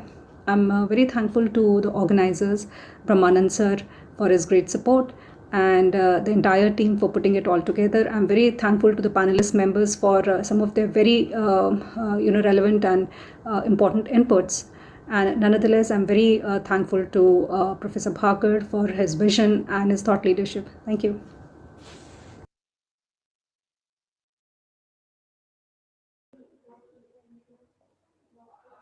Now I request the panelists and the members to wait for a few minutes as we are almost there for declaring the results.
So here we are for the much awaited moment, time to declare our results. I request our principal, sir, Dr. S.S. Bhaker, for declaring the results. Please, sir. Well, before I declare the names of winners in this global case competition, let me congratulate all the participants in the global case competition.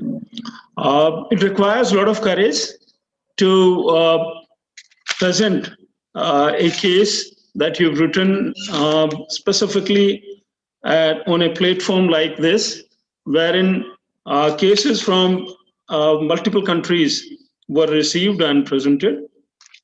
I really congratulate every one of the participants. In fact, writing a case requires a lot of patience, and that patience is required because you get a lot of material, a lot of information from various sources, specifically from the organization, and you need to winnow it down to a small case that is crisp, and it has only the required information. And you need to write and rewrite case multiple times to ensure that it doesn't have more information than what is needed, and it has the required information. So it's a very painstaking exercise. The second reason why a lot of patience is needed is when you try and collect data from organizations, specifically, I'm talking about Indian organizations, they are very susceptible to the outsiders collecting data from the organization. They feel that this data may pass hands and it might go to their competitors, and maybe that they have something that the competitors don't. And if the competitors know what they have, they maybe the problem may be created for them, though it may not be true, but then that is the feeling. At times, the executive who is sharing information has his own self-doubt, what to share, what not to share. And in that, tussle, mental tussle, he shares very little and does not share major part of the information that is needed to develop a case. And you need to go multiple times to the organization, to multiple people, to collect information and multiple sources, maybe even online, etc. So case taking is a very painstaking exercise, and it doesn't have any guidelines, specific guidelines, and this is how you do. And you don't have a previous material that you can actually put in your case and refer to. So like in research papers, you have previously written research papers, and you can put it in review of literature and introduction and say, give references to that, which is not the case in case of case writing. So it's a very painstaking exercise. And then after doing that, you need to write teaching notes, which also require a lot of efforts, and you need to collect a lot of information from various sources, because you need to put the additional sources that the students can look at while analyzing that case. So all in all, it's a very difficult exercise writing cases, and that is the reason why we at Prestige Institute of Management, Gwalior would like to congratulate everyone who participated in this exercise. Now, I will be announcing the special ones who have actually been also awarded, who have been whose cases have been identified as better than the others. I know that the other cases also must have been good enough, but then these are the better ones identified by the panels. The best case is by Dr. Sarajit Ghosh Dastidar, and the title of the case was Tajo Bikes Disrupting Urban Mobility from Institute of Management Technology, Hyderabad. That case has been declared as the best. The second case is of Dr. Silpa Sangpal, Charlie Davidson's Short Love Affair with India. She is working at Nasim Munshi Institute of Management Studies, Indore. So that case has been adjudged as second best. And the third case that has been adjudged as the third best is Management and Working Strategy, a case study of NGO. And the case has been written by Dr. Lavina Singh and Ms. Amita Singh, and they belong to Devi Ahilya Vishwavidyalaya. That case has been adjudged as a third best case. Congratulations to all the winners. And I'm pretty sure that you would continue writing cases and continue improving the quality of the cases that you write.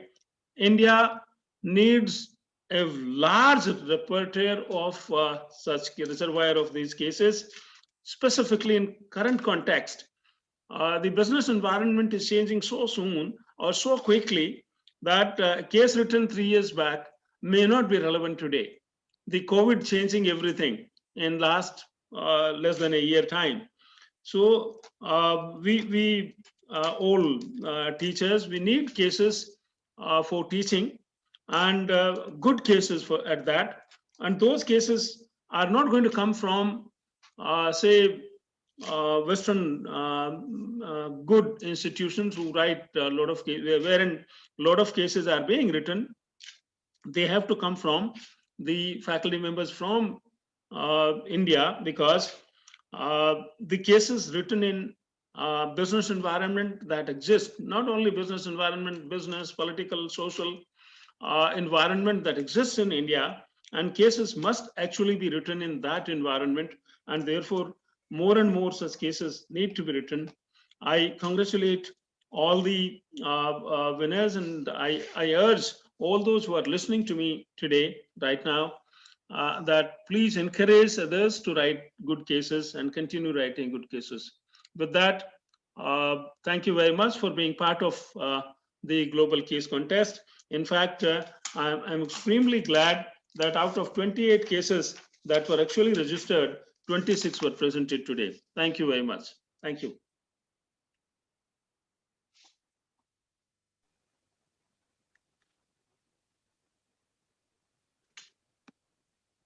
आपका mic muted है.